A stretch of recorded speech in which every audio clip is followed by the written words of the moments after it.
আসসালামু আলাইকুম। Digital marketing এবং ই কমার্স যে লাইভ বুট ক্যাম্পটা আমাদের চলতেছে, এই বুট ক্যাম্পের এটা হচ্ছে ষষ্ঠ ক্লাস।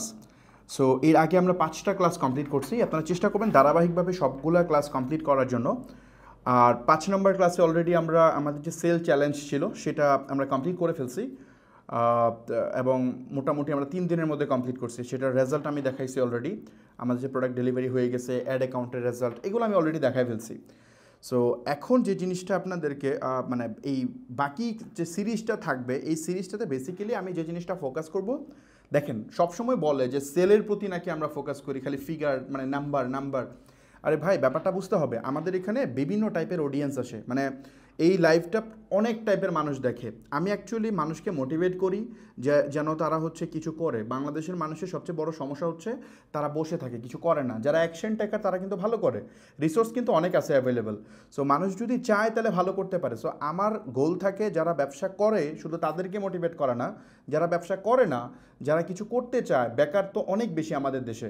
সো আমি তাদেরকে মোটিভেট করতে চাই যে না, অনলাইনে কিছু করা পসিবল। মানুষ তো বুঝেই না, আমরা এখন অনেক পিছায় আছি।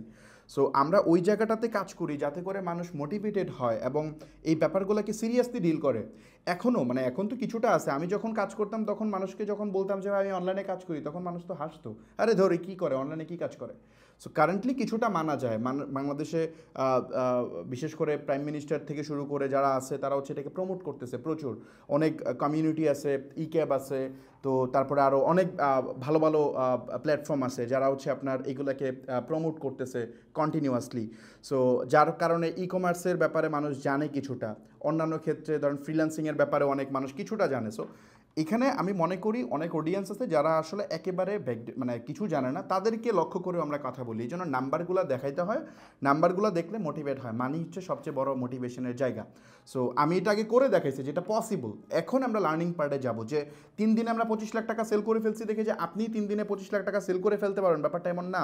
এত ইজি না জবটা কঠিন আছে। এটার বিহাইন্ড দ্য সিন অনেক কারিকুলাম আছে, অনেক মেকানিজম আছে, এটার অনেক গ্রামার আছে। এগুলো আপনার জানতে হবে। বিজনেস তো আপনি জাস্ট স্টার্ট করলেন হয়ে গেল বিষয়টা তা না, এর ভিতরে অনেক কিছুই আছে।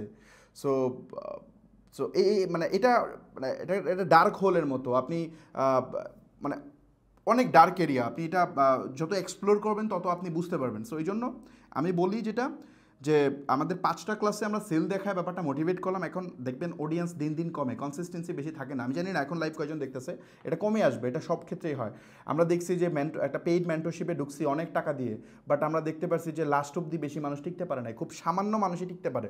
যারা টিকতে পারে তারা গেনার হয়, সবাই টিকতে পারে না। আর এটা তো ফ্রি সেশন, এখানে তো আরও তার দায়বদ্ধতা কম। সো যারা এখনও স্টিল লেগে আছেন তারা এখান থেকে অ্যাকচুয়াল বেনিফিট নিতে পারবেন, অ্যাকচুয়াল বেনিফিট হইতে পারবেন এই সেশন থেকে। সো আমরা যেটা করব এই সেশনটার মানে এই যে এখন থেকে যে ক্লাসগুলো যাবে, এই ক্লাসগুলোতে আমরা নাম্বারের থেকে ফোকাস করব যে ওই নাম্বার জেনারেট কেমনে আপনি করবেন, এটা জেনারেট করার পিছনে মেকানিজম কি, কোন কোন জায়গায় আপনার ঘাটতি হয়, কোন কোন জায়গায় আমি কিভাবে কাজ করছি, সেটা আমি এখন একটা একটা করে পার্ট ক্লিয়ার করব প্রতিটা ক্লাসে। এবং এখনকার ক্লাসগুলো অনেক টেকনিক্যাল হবে, এরপর থেকে যে ক্লাসগুলো হবে প্রত্যেকটা ক্লাস টেকনিক্যাল হবে। সো এই জিনিসগুলো আপনার জানা উচিত বলে আমি মনে করি। অ্যাজ এ ডিজিটাল মার্কেটার হিসেবে আমি মনে করি এটা সবারই জানা উচিত, বা অ্যাজ এ এন্টারপ্রেনার হিসেবে আমি মনে করি সবারই এই ব্যাপারগুলো সম্পর্কে জানা উচিত। আমার এই ক্ষুদ্র নলেজ থেকে আমি চেষ্টা করব, আমি দুনিয়ার সব জানি না, আমার মধ্যেও মিস্টেক থাকতে পারে। আমি চেষ্টা করি যতটুকু আমি গেইন করতে পারছি সেটা চেষ্টা করতেছি আপনাদের সামনে যত মানে শর্ট ভার্সনে শেয়ার করার জন্য। That's it. ওকে, আমাদের 10 দিনের 25 লাখ টাকার সেল চ্যালেঞ্জ এটা কাটা, আপনারা জানেন এটা ঘটনা, কারণ আমরা এটা করে ফেলছি অলরেডি। 72 ঘন্টায় আমরা এটা কমপ্লিট করছি। এখন একটা আপডেট দেবো, সেটা হচ্ছে সেলস আপডেট, কারণ আপনারা এগুলো দেখতে চান বা অনেকে এগুলো নিয়ে কথা বলে যে ঠিক আছে বলছে প্রোডাক্ট আপনি সেল করছেন, বাট এগুলো ডেলিভারির কী অবস্থা। চলেন আমরা এগুলো একটু দেখি। সো এটা হচ্ছে কুরিয়ার পোর্টাল। ওকে, এটা হচ্ছে কুরিয়ার পোর্টাল। স্টেট ফার্স্টে যে গিফট গার্ডেন দেখতে পাচ্ছেন, এটা হচ্ছে কুরিয়ার পোর্টাল। আমরা যদি এটা রিলোড দিলে আমরা দেখব টোটাল পার্সেল কয়টা আমাদের, 984টা আমাদের হচ্ছে টোটাল পার্সেল এখন পর্যন্ত। সো 984টা পার্সেল আমরা ডেলিভারি দিছি। আর আমরা মোটামুটি 1000-এর মতো রেডি করছিলাম, বাট কিছু প্রোডাক্টে কিছু ড্যামেজ হয়েছে, ড্যামেজগুলো আমরা ডেলিভারি দেই নেই। স্টকে সম্ভবত একটা কালারের কয়েকটা প্রোডাক্ট মনে হয় আটকা ছিল, মানে 3টা কালার ছিল তো একটা কালার একটু মানে অল্প কটা মানে আটকা ছিল, মানে ওই কালারটা একটু কম চলছে আর কি। অন্য কালারের অর্ডার আছে অনেক, বাট এই কালারের অর্ডার একটু কম হয়েছিল। সবগুলো তো সেম রেশিওতে হয় না, আমরা তো জানিও না যে কোন কালার কয়টা হবে। সো এই তো মোটামুটি আমাদের স্টক ক্লিয়ার। আমাদের অর্ডার পড়ছিল অনেক, আমরা চাইলে আমরা প্রায় 1300-1400 অর্ডার দিতে পারতাম, যে পরিমাণ অর্ডার আসছে। অ্যাড অ্যাকাউন্ট থেকে তো অর্ডার দেখছেন এগুলো, এর বাইরেও আপনার ইনবক্সে তারপরে ফোনে প্রচুর অর্ডার আসছে। সো ওই অর্ডারগুলো আমরা ডেলিভারি করতে পারিনি লাস্টগুলো, কারণ যেটা ভ্যালেন্টাইন্স প্রোডাক্ট আমাদের ওই দিনে ডেলিভারি করা দরকার ছিল, আর এই প্রোডাক্ট বানানোও যায় না, এমন না যে কালকে গিয়ে কিনে নিয়ে আসবো, কারণ একটা তাঁত মাত্র 3টা প্রোডাক্ট বানাইতে পারে একদিনে। সো এটা জামদানি শাড়ি ছিল। সো এই জিনিসগুলো এত বেশি অ্যাভেলেবেল না, আমরা তো জাস্ট এই ওয়ার্কশপের প্রিপারেশন নিয়ে করছিলাম, এটা আমরা পরে কোনো সময় ডিটেল আলোচনা করব। সো 900 টোটাল 84টা পার্সেল, 984টা পার্সেলের মধ্যে 772টা ডেলিভার হয়ে গেছে, যেটা হচ্ছে 72%। সো 72% পার্সেল অলরেডি রিসিভ করে ফেলছে, যেটার টাকা আমরা পাই গেছি অলরেডি। তারপরে 98 মানে 98টা এখন পর্যন্ত ক্যান্সেল হয়েছে, যেটা হচ্ছে 10%। সো 10% ক্যান্সেল, এটা হতে মানে 10% না, এটা 15% ক্যান্সেল পর্যন্ত যদি হয়, এটা ই কমার্সে ঠিক আছে, এটা এটা সমস্যা নেই, ঠিক আছে। 15% ক্যান্সেল জেনারেলি হয়, মানে মোটামুটি 5% থেকে 15%, এটা হচ্ছে ই কমার্সে ক্যান্সেল রেট হচ্ছে পারফেক্ট, ভালো ক্যান্সেল রেট। এর বেশি হইলে সমস্যা, ওটাতে কাজ করতে হবে। আর আমাদের এখানে 10% ক্যান্সেল, যেটা এটা আমরা এখনও স্টিল বিলিভ করি। প্রচুর মানুষ আছে যারা আমাদের এই সেশনটা হোক এটা চায় না, বা আমরা এই চ্যালেঞ্জে উইন হই এটা চায় না। এমন বহুত মানুষ আছে, তাদের অনেক ঝামেলার কারণে এখানে এরকম বেশ কিছু ইস্যু হয়েছে। লাস্টের দিকে এমন হয়েছে আমরা কল দিয়ে কনফার্মও করতে পারি না, জাস্ট মনে করেন যে অর্ডার প্লেস হয়েছে আমরা দিয়ে দিছি, এমনও হয়েছে। সো ওইসব ক্ষেত্রে যদি আপনি কম্পেয়ার করেন, কারণ এত বেশি কল আসতেছিল, এগুলো নিয়ে পরে কোনো সময় আলোচনা করবো, এগুলো নিয়ে কথা বলে সময় নষ্ট হবে। সো এই কারণে এটা ক্যান্সেল রেট বেশি, অ্যাকচুয়াল ক্যান্সেল রেট হয়তো 5% হবে, এরকমই হবে, কারণ ভ্যালেন্টাইন্স গিফট তো। সো এখানে ক্যান্সেল রেট এত হওয়ার কথা না। তারপরেও যেটা আছে এটা ফাইন। আমরা ওভারঅল পুরোটা মিলে আমরা দেখাবো, লাস্টে একটা হিসাব দেখাবো যে কী অবস্থা আমাদের। পেন্ডিং আছে এখন 174টা, এগুলো হয়তো এখনও নেয় নাই, রিসিভ হবে। সো এই হলো মোটামুটি আমাদের প্রায় 712টা আইটেম একেবারে কাস্টমার পেয়ে গেছে, ডেলিভার্ড হয়ে গেছে। সো এইটা একটা গুড নিউজ বলা যায়, যে আপনারা এটা দেখতে দেখতে এটা হয়ে গেছে। যখন সবগুলো ডেলিভার্ড হবে তখন আমরা এটা হিসাব করব। ওকে, চলেন আমরা তাহলে ক্লাসে চলে যাই, সেলস নিয়ে বেশিক্ষণ কথা বলবো না।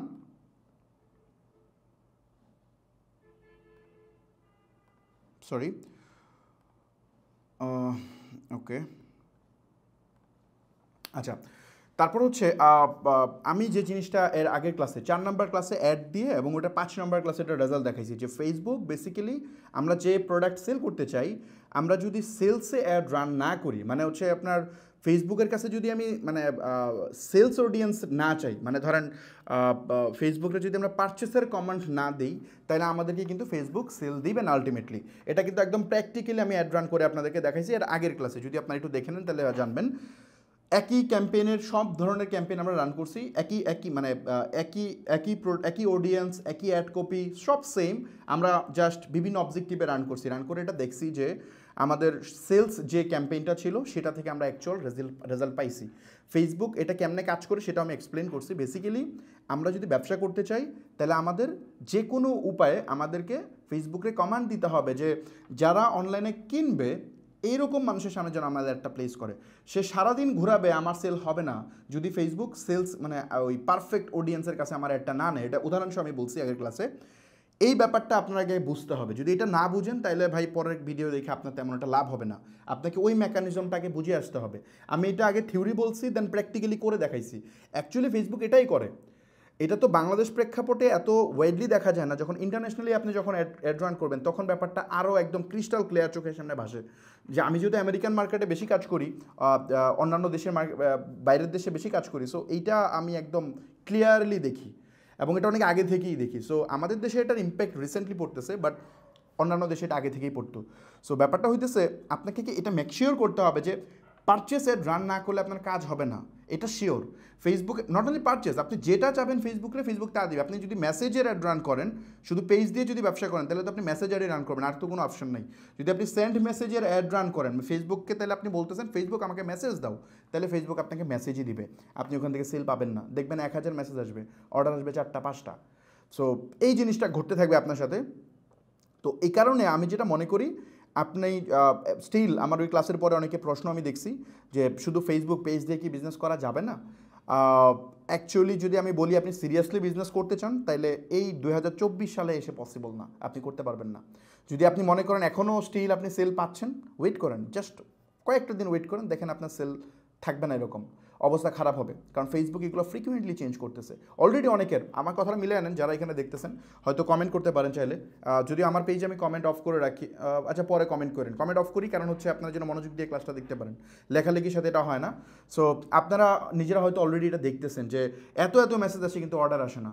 সো এটা বেসিক্যালি ওই কারণে হয়, মানে যতই মানে ফেসবুক আলাদা করে ফেলছে অডিয়েন্স। সো আপনি পেজ দিয়ে বিজনেস করতে পারবেন, বাট ওটা ওই লেভেলে হবে না, এটা শিওর। 2024 এসে আপনি পারবেন না।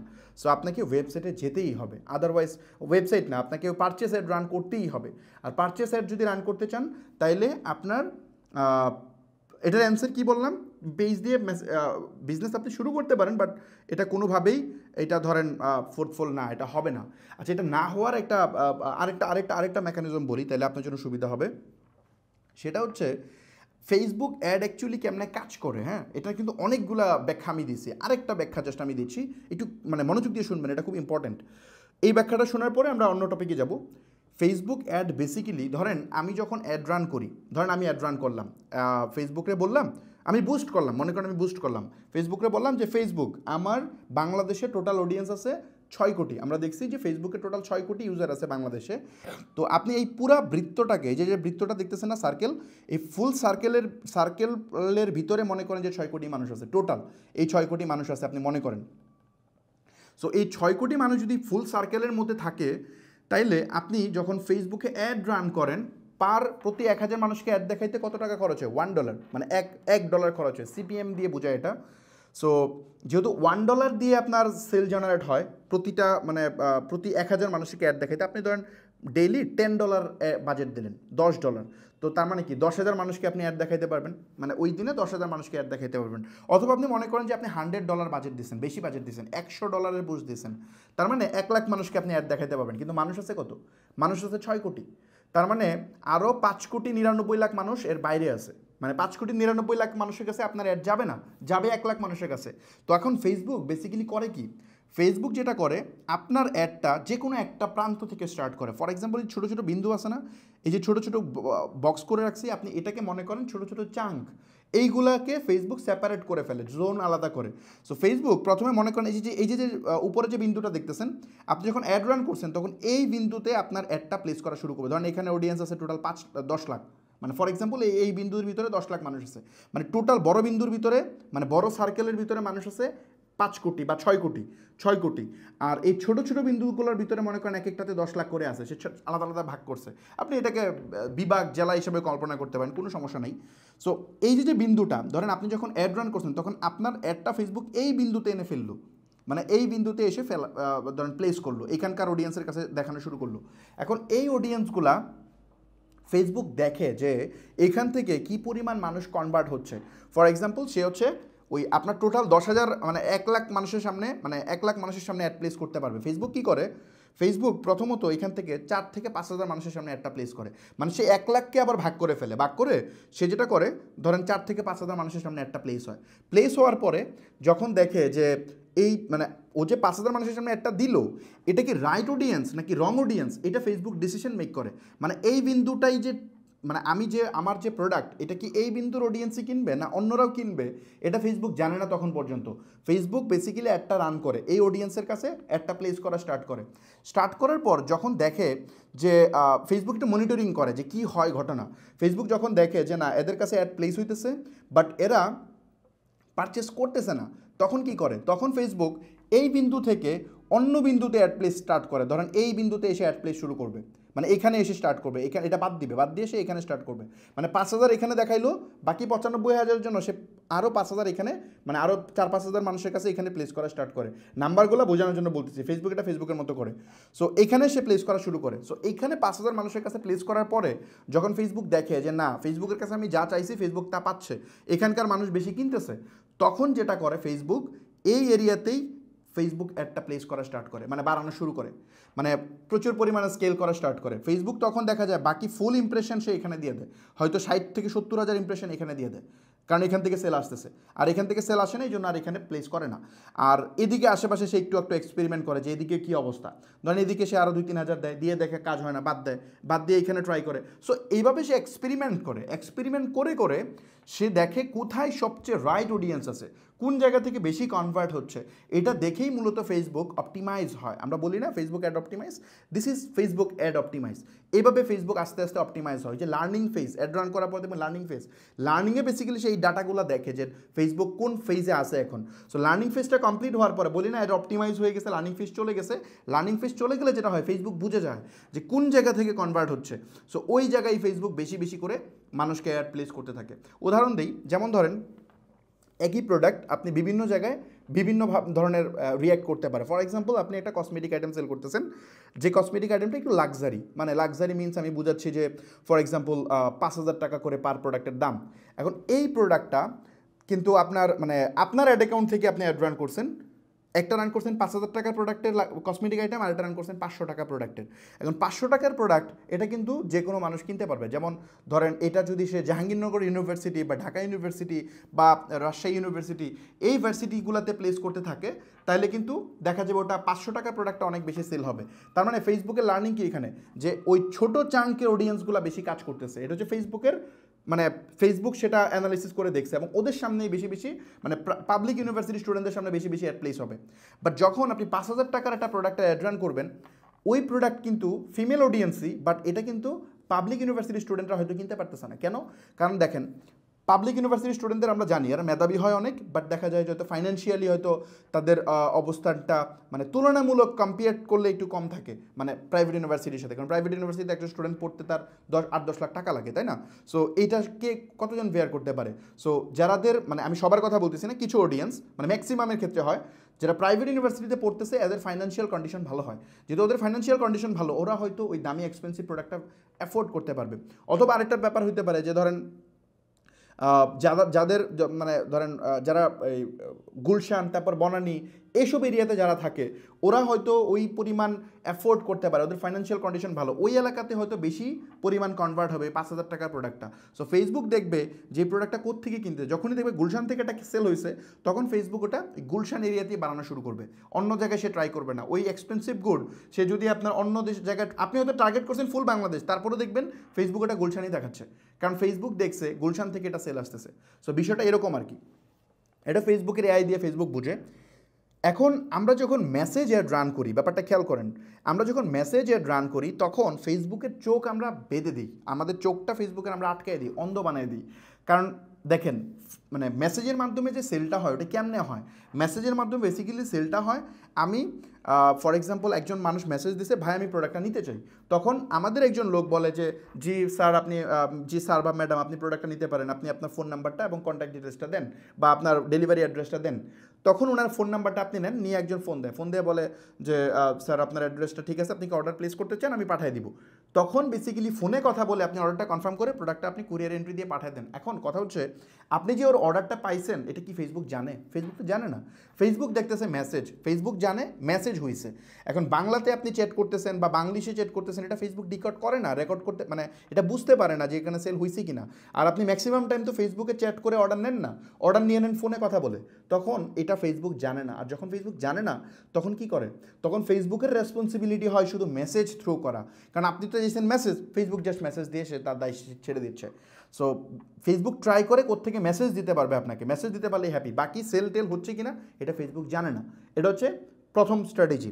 সেকেন্ড, আমরা যদি ওয়েবসাইট দিয়ে অ্যাড রান করি, ওয়েবসাইটের থ্রুতে অ্যাড রান করি, তাইলে ফেসবুক পুরো জিনিসটা বুঝতে পারে। কেমনে?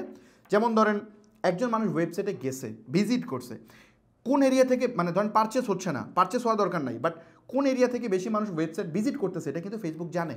ফেসবুক কেমনে ট্র্যাক করে এটা আমি হয়তো দেখাবো সেকেন্ড অথবা থার্ড ক্লাসে, আমি দেখাবো ডিটেল, সেকেন্ড না আরও 2-1টা ক্লাস পরে হয়তো আমি দেখাবো ডিটেল এটা কেমনে, পিক্সেলের ক্লাস যখন আসবে তখন আমি দেখাবো। সো ফেসবুক কিন্তু ফুললি ট্র্যাক করতে পারে। আপনার ওয়েবসাইটে কিন্তু সিসি ক্যামেরা লাগানো আছে, পিক্সেল, পিক্সেল তো বুঝবেন না এখন, পিক্সেল মানে হচ্ছে সিসি ক্যামেরার মতো। ধরেন একটা ক্যামেরা লাগানো আছে আপনার ওয়েবসাইটে, ওখানে কি হয় রিয়েল টাইম এই ডাটা ফেসবুক জানতে পারে। ধরেন একজন মানুষ আপনার ওয়েবসাইটে গেল, গিয়ে একটা প্রোডাক্ট ভিজিট করছে, এটা ইনস্ট্যান্ট ফেসবুকের কাছে ওই জায়গা থেকে খবর চলে আসে, ফেসবুক জানতে পারে এটা। এবং ধরেন একজন মানুষ প্রোডাক্টটা কার্টে অ্যাড করলো, কত টাকার প্রোডাক্ট কার্টে অ্যাড করলো, এই পুরা ডেটা কিন্তু ফেসবুক পেয়ে যায় ইনস্ট্যান্ট, যে একটা ইউজার যে আমি পাঠাইলাম ওয়েবসাইটে সে কী কী করতেছে রিয়েল টাইম সব ডাটা ফেসবুক পেতে থাকে, এবং সেই অনুযায়ী সে সিদ্ধান্ত মেক করে আমার অ্যাড কোথায় প্লেস করলে ভালো হবে। সো ব্যাপারটা হচ্ছে অনেক সময় সেল দিয়ে তো আমরা বুঝি না, সেলের অনেক মেট্রিক্স আছে যেটা ফাইনাল সেল না, সেলের আগের মেট্রিক্সগুলো দিয়ে বোঝা যায়। আগের মেট্রিক্সগুলো কী বোঝাচ্ছে, যেমন ধরেন একজন মানুষ কি মানে একজন গাড়ি কিনবে, মানে ধরেন আমি গাড়ি কিনতে চাই, গাড়ি কেনার আগে মানুষ কি করে, জাস্ট কোন ব্যক্তি গাড়ি কিনছে এটা দিয়ে যদি অ্যানালিসিস করেন মার্কেটিংয়ে, তাহলে আপনি কম করতে পারবেন। আপনার দেখতে হবে কারা গাড়ি দেখতে যাচ্ছে, মানে গাড়ি কিনে দিনে হয়তো একটা শোরুম থেকে একজন দুইজন, কিন্তু গাড়ি দেখতে আসে অনেক মানুষ। কেন? কারণ সে হয়তো প্ল্যান করতেছে 6 মান্থের মধ্যে সে গাড়ি কিনবে, এই জন্য আগে থেকে সে দেখা শুরু করছে, ব্যাপারটা এরকম। সো কতজন ভিজিট করতেছে এটা দিয়ে বোঝা যায় নেক্সট 6 মান্থে কেমন সেল হবে। সো ফেসবুক এটা ধরতে পারে। যেমন ধরেন পারচেস কমপ্লিট হোক আর না হোক, ফেসবুক ডিটেক্ট করতে পারে যে কোনগুলো পটেনশিয়াল অডিয়েন্স। কেমনে? কারণ ধরেন একটা মানে এরিয়া থেকে 10 জন মানুষ ওয়েবসাইট মানে প্রোডাক্টটা দেখতে গেলো, লিঙ্কে ক্লিক করে অ্যাডটা দেখছে ফেসবুকে, তারপর শপ নাও ক্লিক করে ওয়েবসাইটে গেলো, তার মানে সে ইন্টারেস্টেড। শপ নাও বাটনে ওয়েবসাইটে গিয়ে, ওয়েবসাইটে যখনই গেছে তখন ফেসবুক জেনে গেছে আচ্ছা এই লোকটা ওয়েবসাইটে গেছে, তারপর ওয়েবসাইটে গিয়ে সে কী করছে, ধরুন প্রোডাক্টটা অ্যাড টু কার্ট বা অর্ডার নাও বাটনে চাপ দিছে, তখনই ফেসবুক আরও ব্যাপারটা বুঝতে পারে যে সেলসের ক্লোজে যাচ্ছে। এগুলোকে বলে স্ট্যান্ডার্ড ইভেন্ট, ফেসবুকে কিছু ইভেন্ট আছে, ওই ইভেন্টগুলো যখনই ফায়ার হয় তখনই ফেসবুক জানতে পারে যে একজন মানুষ অর্ডার নাও বাটনে ক্লিক করছে মানে সে ইন্টারেস্টেড, সে কিনতে চায়, ওকে ফাইন। তো এর মতো সিমিলার অডিয়েন্সের কাছে আমার অ্যাড প্লেস করতে হবে, ফেসবুক এটা বুঝে যায়। তারপরে ধরেন তার পেমেন্ট ইনফরমেশন সে দিছে, দিয়ে হয়তো ইনিশিয়েট চেকআউটে গিয়ে চেকআউট কমপ্লিট করে ফেলছে। সো এই জার্নিটা দিয়ে ফেসবুক ডিটেক্ট করে যে কে কিনলো না, কে ফেরত আসলো, পুরা ওয়েটা সে জানে। সো ওয়েবসাইটের থ্রুতে যখন কিছু ঘটে তখন ফেসবুক 100% এটা জানে, একদম 100% এটা জানে। সো এটা কেমনে জানাইতে হয় এটা আমি দেখাবো ক্লাসে পরে, সমস্যা নেই। সো এটা যখন ফেসবুক জানে তখন সে বেটার ডিসিশন নিতে পারে এবং ওই অনুযায়ী অ্যাডটা অপটিমাইজ করতে পারে। আর আপনি যদি ওই মেসেজের থ্রুতে অ্যাড নেন, মানে অর্ডার নেন, তাহলে কিন্তু ফেসবুক এটা কোনোভাবেই ডিটেক্ট করতে পারে না, কারণ আপনি তো ফোনে কল দিয়ে অর্ডার নিয়ে নিচ্ছেন, এটা ফেসবুক জানে না। ফেসবুক জানে না দেখে আপনার অ্যাড অপটিমাইজ হয় না, আপনার খালি মেসেজই আসে, সেল হয় না। আর এইখানে যখন পারচেস দিয়ে অ্যাড রান করবেন ওয়েবসাইটের থ্রুতে তখন আপনার আলটিমেটলি সেল আসবে। এইভাবে ফেসবুক অ্যাডটা আসলে কাজ করে। এটা নিয়ে আরও ডিটেল আলোচনা করা যায়, অনেক বিস্তর আলোচনা করা যায়, বাট এটা নিয়ে পরে কোনো এক সময় আরও বিস্তর আলোচনা করবো। এটা নিয়ে আলোচনা করলে এটা শেষ হবে না, হয়তো আরও কয়েকটা ক্লাস লাগবে, আমি ডিটেল আলোচনা করব। তো চলেন আমরা সামনের দিকে যাই। এখন আমরা কি বুঝলাম বেসিক্যালি, আমাদের লার্নিংটা কি, এই যে আমরা এতদিন আমরা কথা বললাম, এটা লার্নিংটা কি? এটা লার্নিংটা হচ্ছে খুবই সিম্পল। যদি আপনি একটা ই কমার্স ব্যবসা করতে চান তাহলে আপনার দুইটা জিনিস মাস্ট লাগবে, মানে লাগবেই, এটা ফরজ, এটা ছাড়া আপনি ব্যবসা করতে পারবেন না, এক কথায় আপনি করতে পারবেন না। যদি করতে চান তাহলে জোর করে হয়তো গায়ের জোরে আপনি করবেন আর কি, বাট আলটিমেটলি 2 দিন পরে বিজনেস ফেল হবে, আপনি রেখে চলে যাবেন। ইন্টারন্যাশনালি কেউই এভাবে বিজনেস করে না। আমি জাস্ট একটা কথা বলি, নিজে একটু স্টাডি করবেন, আমার কথা শোনার কোনো দরকারই নেই। এটা আপনাকে বাংলাদেশে অনেক গুরু আছে, অনেকেই আছে, এগুলো নিয়ে কথা বলে না। আমি জানি না ওরা কেন বলে না, এখনও স্টিল মানুষকে বলে মেসেজ দিয়ে অ্যাড রান করেন, এটা করেন সেটা করেন, স্টিল আমি এখনও দেখি না যে পিক্সেল এগুলো নিয়ে কথাই বলে না। মানে বাংলাদেশে ডেফিনেটলি অনেক ভালো অনেকেই আছে, বাট যারা এই যে স্পেসিফিকলি ই কমার্সের মেন্টরিং করে তাদেরকে আমি এগুলো আলোচনা করতে দেখি না। ওদের ইন্টেনশন আমি বুঝি না, ওরা কি আসলে মানে ইচ্ছা করেই দেখায় না, নাকি মানে আমি জানি না, ওরা কি জানে না নাকি দেখায় না, আই হ্যাভ নো আইডিয়া। বাংলাদেশে অনেকেই আছে অনেক ভালো করতেছে, অনেকেই আছে। যেমন ধরেন আপনার আমি যদি বলি কয়েকজনকে, মানে নলেজ যদি আপনি গেইন করার মানে নলেজের সোর্স যদি খুঁজেন, প্রচুর মানুষ আছে যারা ভালো করতেছে। আবার অনেকেই আছে ধরেন এই ব্যাকডেটেড মডেল আপনাকে দেখাবে, ওই যেগুলো নতুন জিনিস এগুলো হাইড করে রাখে, কেন হাইড করে ওরাই জানে। এই স্কিল অ্যাপারের শামীম ভাই আছে, উনি অনেক কন্ট্রিবিউট করতেছে ইন্ডাস্ট্রিতে। তারপরে আরেকজন আছে সম্ভবত কোডম্যান বিডির মনে হয় মাহফুজ ভাই সম্ভবত ওনার নাম। সো ওরা অনেক ভালো করতেছে ইন্ডাস্ট্রিতে, অনেক কাজ করতেছে। সো অ্যাকচুয়ালি তাদের কোর্স বা কোনো কন্টেন্ট আমি দেখি নাই কখনোই। সো বা মানে ওগুলো না দেখলেও এটা আমি বুঝতে পারি, কারণ আমার এজেন্সিতে অনেক আমরা যখন হায়ার করি তখন আমরা ইন্টারভিউ নিলেই বুঝতে পারি যে কার নলেজের ডেপথ কতটুকু। সো ওখানে আমি দেখছি যে অনেকেই আছে, আমার এজেন্সিতে কয়েকজন জব করে যারা হচ্ছে ওই শামীম ভাইয়ের এখান থেকে আসছে। সো কোডম্যান বিডি যে ভাই আছে মাহফুজ ভাই, ওনার থেকে অনেকেই আমাদের এখানে জব করে। সো ওই যে ওরা ইন্ডাস্ট্রিতে অনেক ভালো কন্ট্রিবিউট করতেছে, অনেক অ্যাডভান্স টপিক দেখায়। সো আমার কথা হচ্ছে বাকিরা কেন দেখেন, আই হ্যাভ নো আইডিয়া। আমি অনেক মেন্টরকে দেখছি যারা ই কমার্সের মনে করেন যে বিশাল পণ্ডিত, বাট এগুলো নিয়ে কথা বলে না, ওরা স্টিল ওদের ওই সেন্ড মেসেজের মধ্যেই পড়ে থাকে। যে হোয়াটএভার। সো আমরা যে জিনিসটা বুঝতে পারলাম এখানে লার্নিংটা কি, লার্নিংটা হচ্ছে ভাই খুব সিম্পল। আপনি এটা মিলাই নিন যে কে এগুলো নিয়ে কথা বলে কে বলে না। খুব সিম্পল, আপনাকে ওয়েবসাইট লাগবে, ওয়েবসাইট ছাড়া আপনি পারবেন না। এক নম্বর ওয়েবসাইট লাগবে। এটার আরেকটা স্টেট বলে দিই, কথার প্রেক্ষিতে কথা চলে আসে, আসলে এগুলো না বললেও ঝামেলা। ওকে, আপনি নিজে অ্যানালিসিস করতে হবে। 2024 সালে ব্যবসা করতে হলে মানুষ কি বলে, মানুষের কথা এত চিলে কান নিয়ে গেছে এগুলো শোনা যাবে না। নিজে অ্যানালিসিস জানতে হবে। নিজে অ্যানালিসিস কীভাবে জানবেন? শপিফাই নামে একটা প্ল্যাটফর্ম আছে যেটা ই কমার্স ওয়েবসাইট বানায়। শপিফাইয়ের ইউএসএতে কতজন স্টোর আছে কয়টা একটু খুঁজ নিয়েন, প্রায় কয়েক মিলিয়ন স্টোর পাবেন আপনি শপিফাইয়ের ইউএসএতে। ও কমার্সের কতগুলো ওয়েবসাইট আছে, এগুলো ডেটা পাওয়া যায় অনলাইনে, একটু দেখে নিন। সো আমেরিকায় যদি মানুষ ব্যবসা করতে পারতো তাইলে ওয়েবসাইটের পিছনে $400-500 মাসে স্পেন্ড করতো না মানুষ। দরকার নাই, কোনো দরকার নাই। ওরা শপিফাইয়ের একটা পেইড প্ল্যানের অনেক দাম, এবং এটা তো অনেক অ্যাপস ট্যাপস হাবি যাবি, বেস প্ল্যান না, এছাড়া অনেক কিছু লাগে। সো এত খরচ করে ভাই ওই ওয়েবসাইট কেন ম্যানেজ করে? যদি পেজ দিয়ে অর্ডার নিয়ে নেওয়া যায় তাহলে ও কেন এই হ্যাসেল নেয়? এই হ্যাসেল নেয় বেসিক্যালি মার্কেটিং প্ল্যাটফর্মের জন্য, কারণ অ্যাড প্ল্যাটফর্ম ডিমান্ড করতেছে আপনার কাছে ওয়েবসাইট, আদারওয়াইজ না। এটা আপনার ফ্লেক্সিবিলিটি, আপনার কমফোর্ট জোনে নাই, আপনার কমফোর্ট জোন থেকে বের হতে হবে। ফেসবুকের কমফোর্ট জোন চিন্তা করতে হবে। তো আপনার অ্যাড প্ল্যাটফর্ম বলতেছে আপনার ওয়েবসাইট লাগবে, আদারওয়াইজ সে প্রপার ডেটা দিতে পারবে না, প্রপার মার্কেটিং হবে না। প্রপার মার্কেটিং না হইলে আপনি সেল পাবেন না, এটাই স্বাভাবিক। আপনাকে আপডেট করতে হবে আপনার কম্পিটিশনে টিকতে হইলে। 10 জন মানুষ ব্যবসা করতেছে, ওদের থেকে আপনি আগে যাবেন কেমনে? আগে যাবেন টেকনিক্যালি। ওই 10 জন সেন্ড মেসেজে অ্যাড রান করে, আপনি ওয়েবসাইটে অ্যাড রান করেন, আপনি ওর থেকে আগে গেছেন। সেম নিশ কাজ করেন, নো প্রবলেম, নো ইস্যু, আপনি স্কেল করতেন। যেমন আমরা কিছুদিন আগে যে প্রোডাক্টটা সেল করছি একদম ব্র্যান্ড নিউ একটা ব্যবসা থেকে, আমাদের এই প্রোডাক্ট তো আরও কত মানুষ সেল করছে কোনো হিসাব আছে, বাট ওরা অনেকেই সেল করতে পারে নাই। আমরা কিন্তু একটা বিগ ভলিউম সেল জেনারেট করছি। এটা কিন্তু হিউজ, 25 লাখ টাকা বাংলাদেশ প্রেক্ষাপটে 2-3 দিনে সেল করা হিউজ। মানুষ মাসেও সেল করতে পারে না এটা। সো এটা কেমনে পারছি? এই টেকনিক্যালি আগায় যাওয়ার কারণে। তাদের থেকে আমরা টেকনিক্যালি আগায় ছিলাম। স্যাচুরেটেড নিশ হওয়া সত্ত্বেও আমার অ্যাডে সেল আসছে, তাদেরটা আসে নাই, কারণ ফেসবুক আমাকে রাইট অডিয়েন্স এনে দিতে পারছে।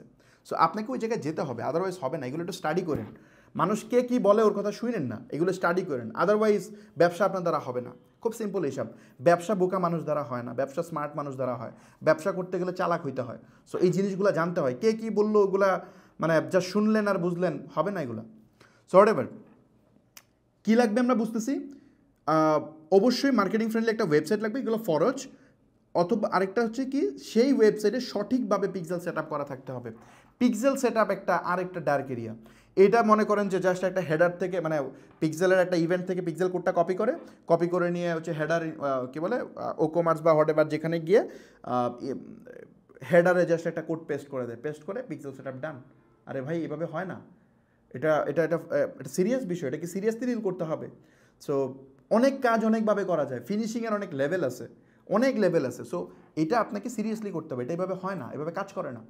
আপনাকে পিক্সেল এখন অনেক অ্যাডভান্স, আপনাকে সার্ভার সাইড ট্র্যাকিং করতে হবে, আপনাকে ডেটা লেয়ার এনেবল করতে হবে। মানে ফেসবুক যেন জানতে পারে, মানে জাস্ট আপনি একটা কোড পেস্ট করে দিলেন আর কাজ হয়ে গেলো, বিষয়টা তেমন না, এটা আরও কমপ্লেক্স। এখানে আপনার কত টাকার প্রোডাক্ট ফেসবুক থেকে ওই ব্যক্তি কিনতেছে। একটু আগে বলছিলাম যে এই প্রোডাক্টটা কি ফেসবুক গুলশান পাঠাবে, নাকি এই প্রোডাক্টটা ফেসবুক ওই বনানীতে পাঠাবে, নাকি ধরুন ওই ময়মনসিংহের মানুষের কাছে অ্যাড প্লেস করবে। এটা ডিপেন্ড করে ফেসবুক ওই প্রোডাক্টের প্রাইস নিয়ে, এই প্রোডাক্টের দাম কত, এগুলো ফেসবুকের কাছে সেন্ড করতে হবে। আপনার ওয়েবসাইটে যেটা আছে জাস্ট পিক্সেল সেট আপ করে দিলে ফেসবুক চার্জ বুঝতে পারে যে কোন প্রোডাক্ট ভিউ হচ্ছে, বাট ডেটা লেয়ার এনেবল না করলে এগুলো বুঝে না। সো ডেটা লেয়ার এনেবল এগুলো অনেক কমপ্লেক্স জিনিস, এগুলো ভালোভাবে ডিল করতে হবে। দায়সারা কাজ করলে এখানে কাজ হবে না, সিরিয়াসলি করতে হবে। আমি দেখাবো এগুলো, নো প্রবলেম। সো প্রপার ওয়েতে পিক্সেল সেট আপ করতে হবে, জাস্ট ওই কোডাই না ছাড়লাম আর হয়ে গেলো, ব্যাপারটা এমন না। সার্ভার সাইড ট্র্যাকিং এইগুলো নিয়েও মানুষ এখন করে, আপনাকে গুগল জিটিএম দিয়ে করতে হবে, গুগল ট্যাগ ম্যানেজার দিয়ে আপনাকে পিক্সেল সেট আপ করতে হবে, আদারওয়াইজ হবে না। আদারওয়াইজ হবে না মিনস হবে, বাট ওইটা আপ টু দ্য মার্ক না, ওইটা দিয়ে আপনি বিজনেসে রেজ করতে পারবেন না। বিজনেস করতে গেলে এটা আরও প্রপারলি করতে হবে। খুব সিম্পল হিসাব ভাই। তারপরে আসেন, মানে গাড়ি তো অনেক রকম আছে। আপনি একটা টয় গাড়ি কিনে নিয়ে আনছেন যেটা দিয়ে আপনার বাচ্চা বাসায় চলে, ওটা দিয়ে কি আপনি ময়মনসিংহ যেতে পারবেন হাইওয়ে রোডে? সম্ভব না তো। ওটাও তো গাড়ি, এটাও চলে, ব্যাটারি দিয়ে চালালে এটাও চলে। সো এইটা আর ওইটা তো এক জিনিস না, এটা আপনাকে বুঝতে হবে। সো ক্যামেরা দুই ধরনেরই হয়। একটা হচ্ছে আপনার ওই 1200 টাকার মোবাইল দিয়ে আপনি ওটার মধ্যে ক্যামেরা পাবেন, ওটা দিয়ে ছবি তুলতে পারেন। আবার মনে করেন যে আইফোনের ক্যামেরা দিয়ে ছবি তুলতে পারেন। আবার আপনি ওই প্রফেশনাল যে সনি বা হচ্ছে ক্যানন এগুলো ক্যামেরা দিয়ে ছবি তুলতে পারেন। এখন তিনটা সেম হইলো? এখন আপনারা যে কোড নিয়ে ছেড়ে দেন এটা হচ্ছে 1200 টাকার মোবাইল দিয়ে ছবি তোলার মতো হয় আর কি, ওই কোয়ালিটির হয়। সো এটা করা যাবে না। জিটিএম গুগল ট্যাগ ম্যানেজার দিয়ে করতে হবে। তারপরে শুধুমাত্র গুগল ট্যাগ ম্যানেজার দিয়ে প্রপার ওয়েতে করতে হবে। আর এখন ব্রাউজার সাইড ট্র্যাকিংয়ে কাজ করলে হয় না, সার্ভার সাইড ট্র্যাকিংও করতে হবে। আরও একটা পার্ট যেটা বাংলাদেশে একেবারে অপরিচিত, মোটামুটি 99.99% ওয়েবসাইটে সার্ভার সাইড ট্র্যাকিং মিসিং, ওরা করে না। সো এই জিনিসগুলো আমি দেখাবো, নো প্রবলেম। নেক্সট ক্লাসগুলোতে আমি আলোচনা করার চেষ্টা করবো। ওকে, ওই জাস্ট হাওয়ার উপর ভাই 25 লাখ টাকা সেল হয় না। 25 লাখ টাকা সেলের পিছনে ঘটনা আছে, অনেক ঘটনা আছে, এগুলো জানতে হবে। ওকে, সো চলেন আমরা এখন আলোচনা করি। যেহেতু আমরা বুঝে গেলাম ওয়েবসাইট বানানোটা আমাদের ফরজ, বানাইতেই হবে। সো এখন ওয়েবসাইট বানানো নিয়ে কিছু আলোচনা করি। সো ফার্স্ট অফ অল আমাদের জানতে হবে যে একটা ওয়েবসাইট বানানোর আগে কী কী জিনিস জানা প্রয়োজন। কারণ অনেকেই আছে যারা ই কমার্স ব্যবসা করে, তারা নন টেকি পার্সন, তাদের এত টেকনিক্যাল নলেজ নাই, তারা জানে না। তারা বিভিন্ন এজেন্সিতে যায়, যা হচ্ছে আপনার দেখা যায় ফ্রডের শিকার হয়। তারা হচ্ছে আপনার ভুজুং ভাজুং একটা জিনিস দিয়ে দেয়, ওটা নিয়ে এসে চলে আসে, সে প্রপার বুঝতে পারে না। সো এই জন্য আমি এখানে আলোচনা করতেছি যে ওয়েবসাইট বানানোর আগে আপনার নলেজটা থাকতে হবে। ওয়েবসাইট বানানো শিখা লাগবে না আপনার, বাট অ্যাটলিস্ট ওয়েবসাইট কেমনে বানাইতে হয় এটার ডোমেইন নলেজ আপনার থাকতে হবে। আদারওয়াইজ আপনি ব্যবসা করতে পারবেন না। একজন উদ্যোক্তার সব জানতে হয়, হয়তো একটাতে ফুল এক্সপার্ট হওয়া লাগে না, বাট সব ব্যাপারে আপনার ডোমেইন নলেজ আপনার থাকতে হবে, আদারওয়াইজ আপনি পারবেন না। আপনার ওই এক্সপার্ট লোককে দিয়ে কাজও করায় নিতে পারবেন না। সো এই জন্য ডোমেইন নলেজটা আমি দেওয়ার চেষ্টা করব। সো এটা ওয়েবসাইট বানানোর জন্য কী কী প্রয়োজন হয়, এটা নিয়ে প্রচুর মানুষ মিসগাইডেড হয়, সেটা নিয়ে আমি একটু ডিটেল আলোচনা করার চেষ্টা করব। ফার্স্ট অফ অল প্রয়োজন হয় একটা ওয়েবসাইট বানানোর আগে ডোমেইন, তারপরে দরকার হয় একটা হোস্টিং বা সার্ভার, তারপরে দরকার হচ্ছে একটা টেকনোলজি সিলেকশন। আপনি কোন টেকনোলজি দিয়ে ওয়েবসাইট বানাবেন, ওয়েবসাইট তো বিভিন্ন টেকনোলজি দিয়ে বানানো যায়। সো কোনটা ভালো, কোনটা আপনার জন্য ভালো, ভালো তো শেষ নাই, অনেকের জন্য অনেকটা ভালো। সো সব ভালো তো আপনার জন্য না, আপনি কোনটা অ্যাফোর্ড করতে পারবেন সেটা ম্যাটার করে, রাইট? সো আপনার বাজেট ওয়াইজ যেটা বেটার হবে সেটা আপনাকে করতে হবে। আপনি ভুল সিলেকশন করলে এখানে আপনি পুরা বিজনেস আপনার এখানে দাঁড়ায় থাকে, আপনি ফেল করবেন। সো এই জন্য এটা আমি ডিটেল আলোচনা করার চেষ্টা করতেছি। ফার্স্ট অফ অল আমরা আলোচনা করি ডোমেন কি। ডোমেন হচ্ছে বেসিক্যালি নাম। যেমন ধরেন stepup.com.bd, এটা একটা ডোমেন, অথবা google.com, এটা একটা ডোমেন, অথবা হইতে পারে daraj.com.bd, এটা একটা domain, right? So domain basically হচ্ছে একটা নাম। শুরুতে ইনিশিয়ালি যখন ওয়েবসাইট ছিল তখন শুধু আইপি দিয়ে আমরা ব্রাউজ করতাম। আইপি মানে হচ্ছে ধরেন 40.50.180. সামথিং, এরকম আইপি দিয়ে আমাদের ওয়েবসাইট ভিজিট করা লাগতো। মানে ওই যে আমাদের কম্পিউটার আইপি আছে না, আমরা যারা এখন ওয়াইফাই ইউজ করি, দেখবেন যে আমাদের ইন্টারনেট প্রোভাইডাররা বিডিআইএক্সের সার্ভার বা হচ্ছে আপনার ওদের বেশ কিছু মুভি টুভি ডাউনলোড করার জন্য ওরা কিছু আইপি দেয়। ওই আইপির মতোই আগে ছিল ওয়েবসাইট, পরে এই আইপি মনে রাখা কঠিন, এই জন্যই ডোমেন আবিষ্কার হয়। ডোমেন মানে একটা নাম, এই নামের বিহাইন্ড দ্য সিন ওই আইপিটাই থাকে আসলে, মানে নামের পিছনে ওই আইপিটাই থাকে। সো এই ডোমেন নেমটা আপনার, মানে যে নামটা বললাম এটা হচ্ছে ডোমেন নাম। এখন আসেন আরেকটা জিনিস বলি, নামের পরে আরেকটা জিনিস থাকে, এটা হচ্ছে এক্সটেনশন। এক্সটেনশনটা কি? এক্সটেনশনটা হচ্ছে বেসিক্যালি যেমন ধরেন দেখবেন stepup.com.bd, .com.bd হচ্ছে এক্সটেনশন। তারপরে দেখবেন হচ্ছে আপনার কি বলে, ওই যে আমরা যে সেল করছি giftgarden.xyz, ওই .xyz যেটা, এটা হচ্ছে একটা এক্সটেনশন। অথবা অনেক আছে দেখবেন themeforest.net, .net হচ্ছে এক্সটেনশন। সো এরকম অনেক এক্সটেনশন আছে। আপনারা মানে এখন তো এক্সটেনশনের অভাব নেই, প্রচুর এক্সটেনশন আছে। এখন এই এক্সটেনশনগুলোর মধ্যে আপনি কোন এক্সটেনশন নেবেন, এই মানে কোন এক্সটেনশনগুলো নেবেন এবং কোত্থেকে নেবেন সেই ব্যাপারটা আমি একটু ক্লিয়ার করি। ফার্স্ট অফ অল হচ্ছে ই কমার্সের জন্য সবচেয়ে রিকমেন্ডেড এক্সটেনশন হচ্ছে .com। আপনি যদি .com নিতে পারেন দ্যাটস ফাইন, আপনি নিতে পারেন .com। তারপরে .com-এর পরে যে জিনিসটা রিকমেন্ডেড হয় সেটা হচ্ছে ই কমার্সের ক্ষেত্রে, এখানে কিন্তু ইন্ডাস্ট্রি ওয়াইজ চেঞ্জ হয়। সো ই কমার্সের ক্ষেত্রে .com-এর পরে গুগল সবচেয়ে বেশি প্রায়োরিটি দেয় হচ্ছে .shop, এটাকে .shop এক্সটেনশনকে প্রায়োরিটি দেয়। .com তারপর হচ্ছে .shop, .shop-এর পরে প্রায়োরিটি পায় হচ্ছে আপনার ওই কি বলে মানে অন্যান্য .net, .co এগুলা।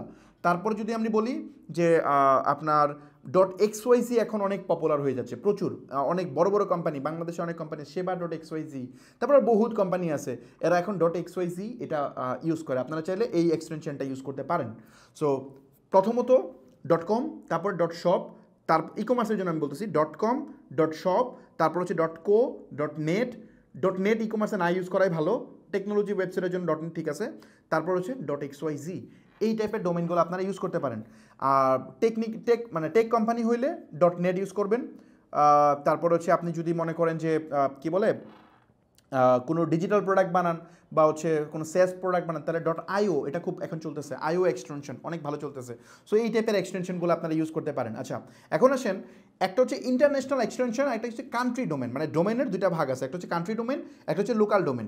লোকাল ডোমেন হচ্ছে .com.bd, এটা কিন্তু লোকাল ডোমেন, এটা আপনি নেমচিপ থেকে কিনতে পারবেন না, বর্ণ প্ল্যাটফর্ম থেকে কিনতে পারবেন না, এটা বাংলাদেশ থেকে কিনতে হবে। সো .com.bd এটা আরেক টাইপের এক্সটেনশন। এখন আসেন যে আপনি কি লোকাল ডোমেন কিনবেন নাকি ইন্টারন্যাশনাল ডোমেন কিনবেন, এটা একটা প্রশ্ন আসে। সো এখন ব্যাপারটা হচ্ছে, ধরেন আমি বলি ফেসবুক গুগল বেসিক্যালি, গুগলের এসিওতে এটা হেল্প করে আর কি। এসিওতে বেসিক্যালি কান্ট্রি ডোমেনকে বেশি প্রায়োরিটি দেয়। ধরেন ব্যাপারটা আমি একটা উদাহরণ দিয়ে বুঝাই। ফর এক্সাম্পল, আপনি 100-র মধ্যে, মানে 100-র মধ্যে গুগল ধরেন মার্ক দেয়, 100-র মধ্যে গুগল হচ্ছে ধরেন 80 মার্ক দিবে হচ্ছে .com ডোমেনকে। এটা সারা পৃথিবীর মধ্যে যে দেশ থেকে ব্রাউজ করুক ওই সেম 80 মার্কই পাবে। বাট লোকাল বাংলাদেশ থেকে গুগল ইউজ করলে, .com ডোমেন ইউজ করলে 80 মার্কই পাবে। কিন্তু যদি .com.bd ইউজ করা হয় বাংলাদেশ থেকে, তাহলে পাবে 99, একেবারে 100-র মধ্যে 99 মার্ক পাবে। কিন্তু ইন্ডিয়া থেকে যদি .com.bd ওয়েবসাইটে কেউ ভিজিট করে, তাহলে ওখানে কান্ট্রি ডোমেন মার্ক পাবে হয়তো 20, অনলি 20। ব্যাপারটা হচ্ছে বাংলাদেশের মধ্যে যে দেশের কান্ট্রি ডোমেন, ওই দেশে গুগল ওরে অনেক হায়ার প্রায়োরিটি দেয়, বাট এর বাইরের দেশগুলোতে দেয় না, মানে কমে যায়, একেবারে সিগনিফিকেন্টলি কমে যায়। বাট যদি ইন্টারন্যাশনাল ডোমেন ইউজ করেন, তাহলে বাংলাদেশে হয়তো একবারে 100-র মধ্যে 100 হবে না, বাট সে একটা স্ট্যান্ডার্ড মেনটেন করবে, ধরেন 80 বা 70, ওই 70 সব জায়গায় থাকবে স্টেবল। সো এই জন্য লোকালি দেখবেন দারাজের কিন্তু .com আছে, ও .com.bd ইউজ করে।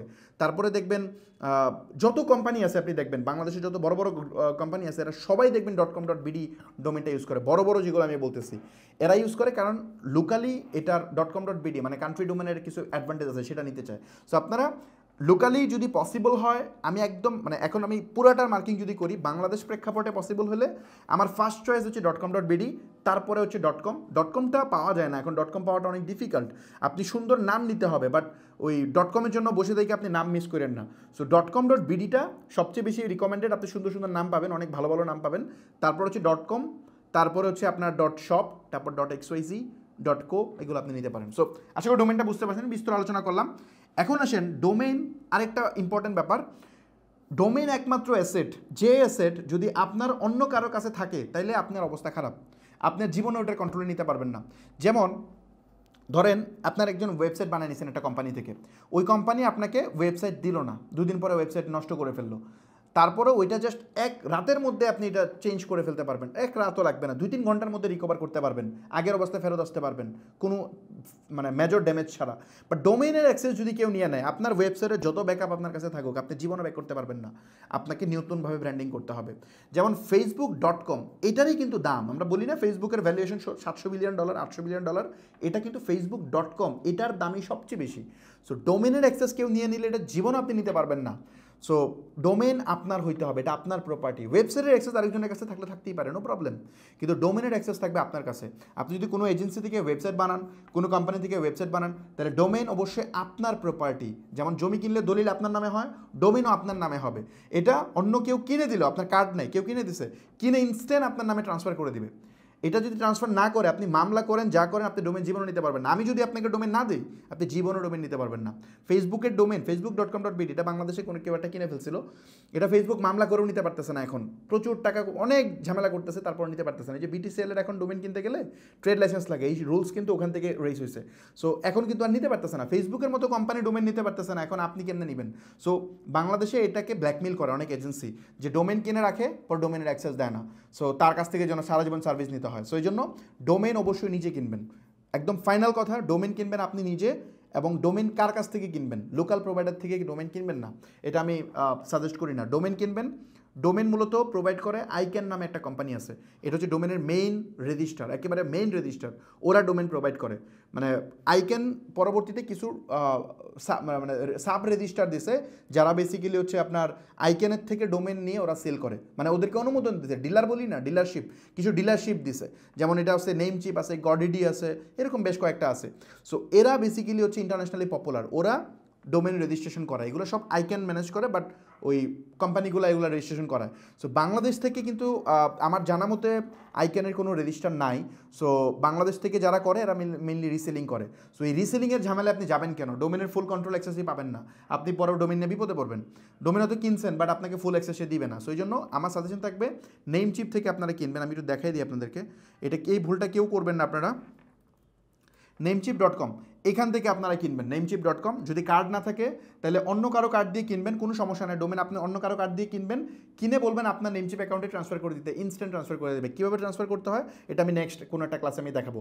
আমি নিজে একটা ডোমেন কিনবো, কিনে একটা ওয়েবসাইট বানানোর প্রসেস আমি স্টার্ট করবো, এবং ওইটার মধ্যে আমি হচ্ছে ডোমেন কীভাবে ট্রান্সফার করতে এভরিথিং আমি দেখাবো, নো প্রবলেম। সো এই জিনিসটা নেমচিপ থেকে কিনবেন, নাহলে গডিডি। আমার পছন্দ হচ্ছে নেমচিপ থেকে কিনলে ভালো। সো এটা নিয়ে আলোচনা না বাড়াই, সামনের দিকে চলে যাই। তারপর হচ্ছে সার্ভার কি, সেকেন্ড প্রশ্ন। এতক্ষণ বলছিলাম ডোমেন, আর ডোমেনের অ্যাক্সেস আপনার কাছে থাকতে হবে। এখন হচ্ছে সার্ভার। সার্ভার হচ্ছে বেসিক্যালি একটা কম্পিউটার, মানে আপনি যে ওয়েবসাইটটা বানাচ্ছেন এই ওয়েবসাইটটা কোনো না কোনো একটা কম্পিউটারের মধ্যে রাখতে হয়, কোনো না কোনো একটা কম্পিউটারে। আপনার নিজের কম্পিউটারকে আপনি সার্ভার বানাতে পারবেন, কিন্তু যেটা করতে হবে তাহলে এটার মধ্যে একটা পাবলিক আইপি নিতে হবে। আপনার ইন্টারনেট প্রোভাইডারকে বলবেন বা একটা পাবলিক আইপি দেন। পাবলিক আইপি দিলে ওই আইপিটা যদি আপনার কম্পিউটারে কানেক্ট করা হয়, এবং তাইলে সারা পৃথিবীর যে কেউ আপনার ওয়েবসাইট অ্যাক্সেস করতে পারবে, আপনার কম্পিউটারে হবে হোস্টিং, এটা করা পসিবল। সো এটা মানে মোট কথা হচ্ছে হোস্টিং মানে সার্ভারের মেইন মিনিংটাই হচ্ছে একটা কম্পিউটারে আপনার ওই ইয়াটা রাখা, কি বলে ওই যে আপনার যে অ্যাপ্লিকেশন আছে বা ওয়েবসাইট আছে, এটা কোনো একটা কম্পিউটারের মধ্যে রাখতে হবে। এখন শর্ত কি? শর্ত হচ্ছে আপনার কম্পিউটারটা পাবলিক আইপিতে কানেক্ট থাকতে হবে, 1 নম্বর শর্ত, সার্ভার বানানোর প্রথম শর্ত। 2 নম্বর শর্ত হচ্ছে আপনার অবশ্যই কম্পিউটার যেন 24 আওয়ার 24 ঘন্টায় যেন ওপেন থাকে, কখনোই অফ করা যাবে না। মানে এখন কম্পিউটার অন করছেন, এটার কোনো দিনই অফ হবে না, চলতেই থাকবে। আদারওয়াইজ দেখবেন রাত 2টার সময় একজন ঢুকতে গেছে, তখন সার্ভার ডাউন হয়ে যাবে, মানুষ অ্যাক্সেস করতে পারবে না। আপনার কম্পিউটার বন্ধ করে ফেলবেন, মানুষ আর ঢুকতে পারবে না। সো এই জন্য সার্ভার হওয়ার মূল শর্ত হচ্ছে কম্পিউটার সারাক্ষণ ওপেন থাকতে হবে। ইন্টারনেট লাইন এমন ইন্টারনেট লাইন কানেক্ট করতে হবে যাতে কোনো সময় ডিসকানেক্ট না হয়। আপনার আপনার কেবল কাটা গেছে, যাই কাটা যাক, যেন কোনোভাবেই এটা ইন্টারনেট থেকে ডিসকানেক্ট না হয়। যদি ডিসকানেক্ট না হয় তাহলে এটা সার্ভার হিসেবে আপনি ইউজ করতে পারবেন। এখন মূলত এই টাইপের লোকাল কম্পিউটারকে যদি আপনি কী বলে লোকাল যদি কোনো মেশিনকে যদি আপনি সার্ভার বানালে যেটা হবে, এই কম্পিউটার বেশি দিন টিকবে না। কারণ আমরা তো মোটামুটি ধরেন 2-3 লাখ টাকা দিয়ে ধরেন আপনি কম্পিউটার বানাইছেন, বাট এটা যদি টানা ধরেন 1 বছর টানা চলে, একবার ওপেন করছেন আর 1 বছর অফ করেন না, তাহলে এই কম্পিউটার কি থাকবে? নষ্ট হয়ে যাবে না? নষ্ট তো হয়ে যাবে স্বাভাবিক। সো এই জন্য এই টাইপের মানে কম্পিউটারগুলোকে আমরা সার্ভার বানাইতে পারি না, সার্ভার আমাদের কিনতে হয়। এখন সার্ভার কেনার প্রসেসটা কি? ধরেন আপনি যদি নিজে সার্ভার সেট আপ করতে চান, তাহলে আপনাকে একটা সুন্দর ঘর বানাতে হবে, ওই ঘরটার মানে তাপমাত্রা নিয়ন্ত্রণ করতে হবে, এসি লাগাইতে হবে, যাতে করে ঘর বেশি মানে হট না হয়ে যায়। হট হলে কম্পিউটার তো সমস্যা হবে। সো যাতে মানে এত লম্বা সময় চললে তো এটা গরম হয়ে যাবে, তাই না? যেন ঠান্ডা, আপনার তাপমাত্রা নিয়ন্ত্রণ করতে হবে। তারপরে ইলেকট্রিসিটি ব্যাকআপ লাইন আনতে হবে, যাতে এক লাইন চলে গেলে আরেক লাইন থাকে, কোনোভাবে যেন ইলেকট্রিসিটি না চলে যায়, ওটা এনশিওর করতে হবে। তারপর 4-5টা ইন্টারনেট লাইন কানেক্ট করতে হবে, যাতে করে কোনোভাবে ইন্টারনেট ডিসকানেক্ট না হয়, তাইলে আপনি সার্ভার বানাতে পারেন। এখন এইটা তো অনেক কস্টলি, এটা আমরা বানাতে পারি না। এটা বাংলাদেশে অনেক কোম্পানি বানায়, বাট এটা হিউজ কস্টলি, এটা আমি আর আপনি বানাতে পারবো না, কোটি কোটি টাকা ইনভেস্টমেন্টের ব্যাপার। সো এই কারণে বেসিক্যালি আমরা যেটা করি, সার্ভার মানুষের থেকে ভাড়া নিই। তো সার্ভারটা ভাড়া নিই কেমনে? কিছু প্রফেশনাল কোম্পানি আছে যারা এই বিশাল সেট আপ দিয়ে তারা মনে করেন যে ওই পরিবেশ তৈরি করছে।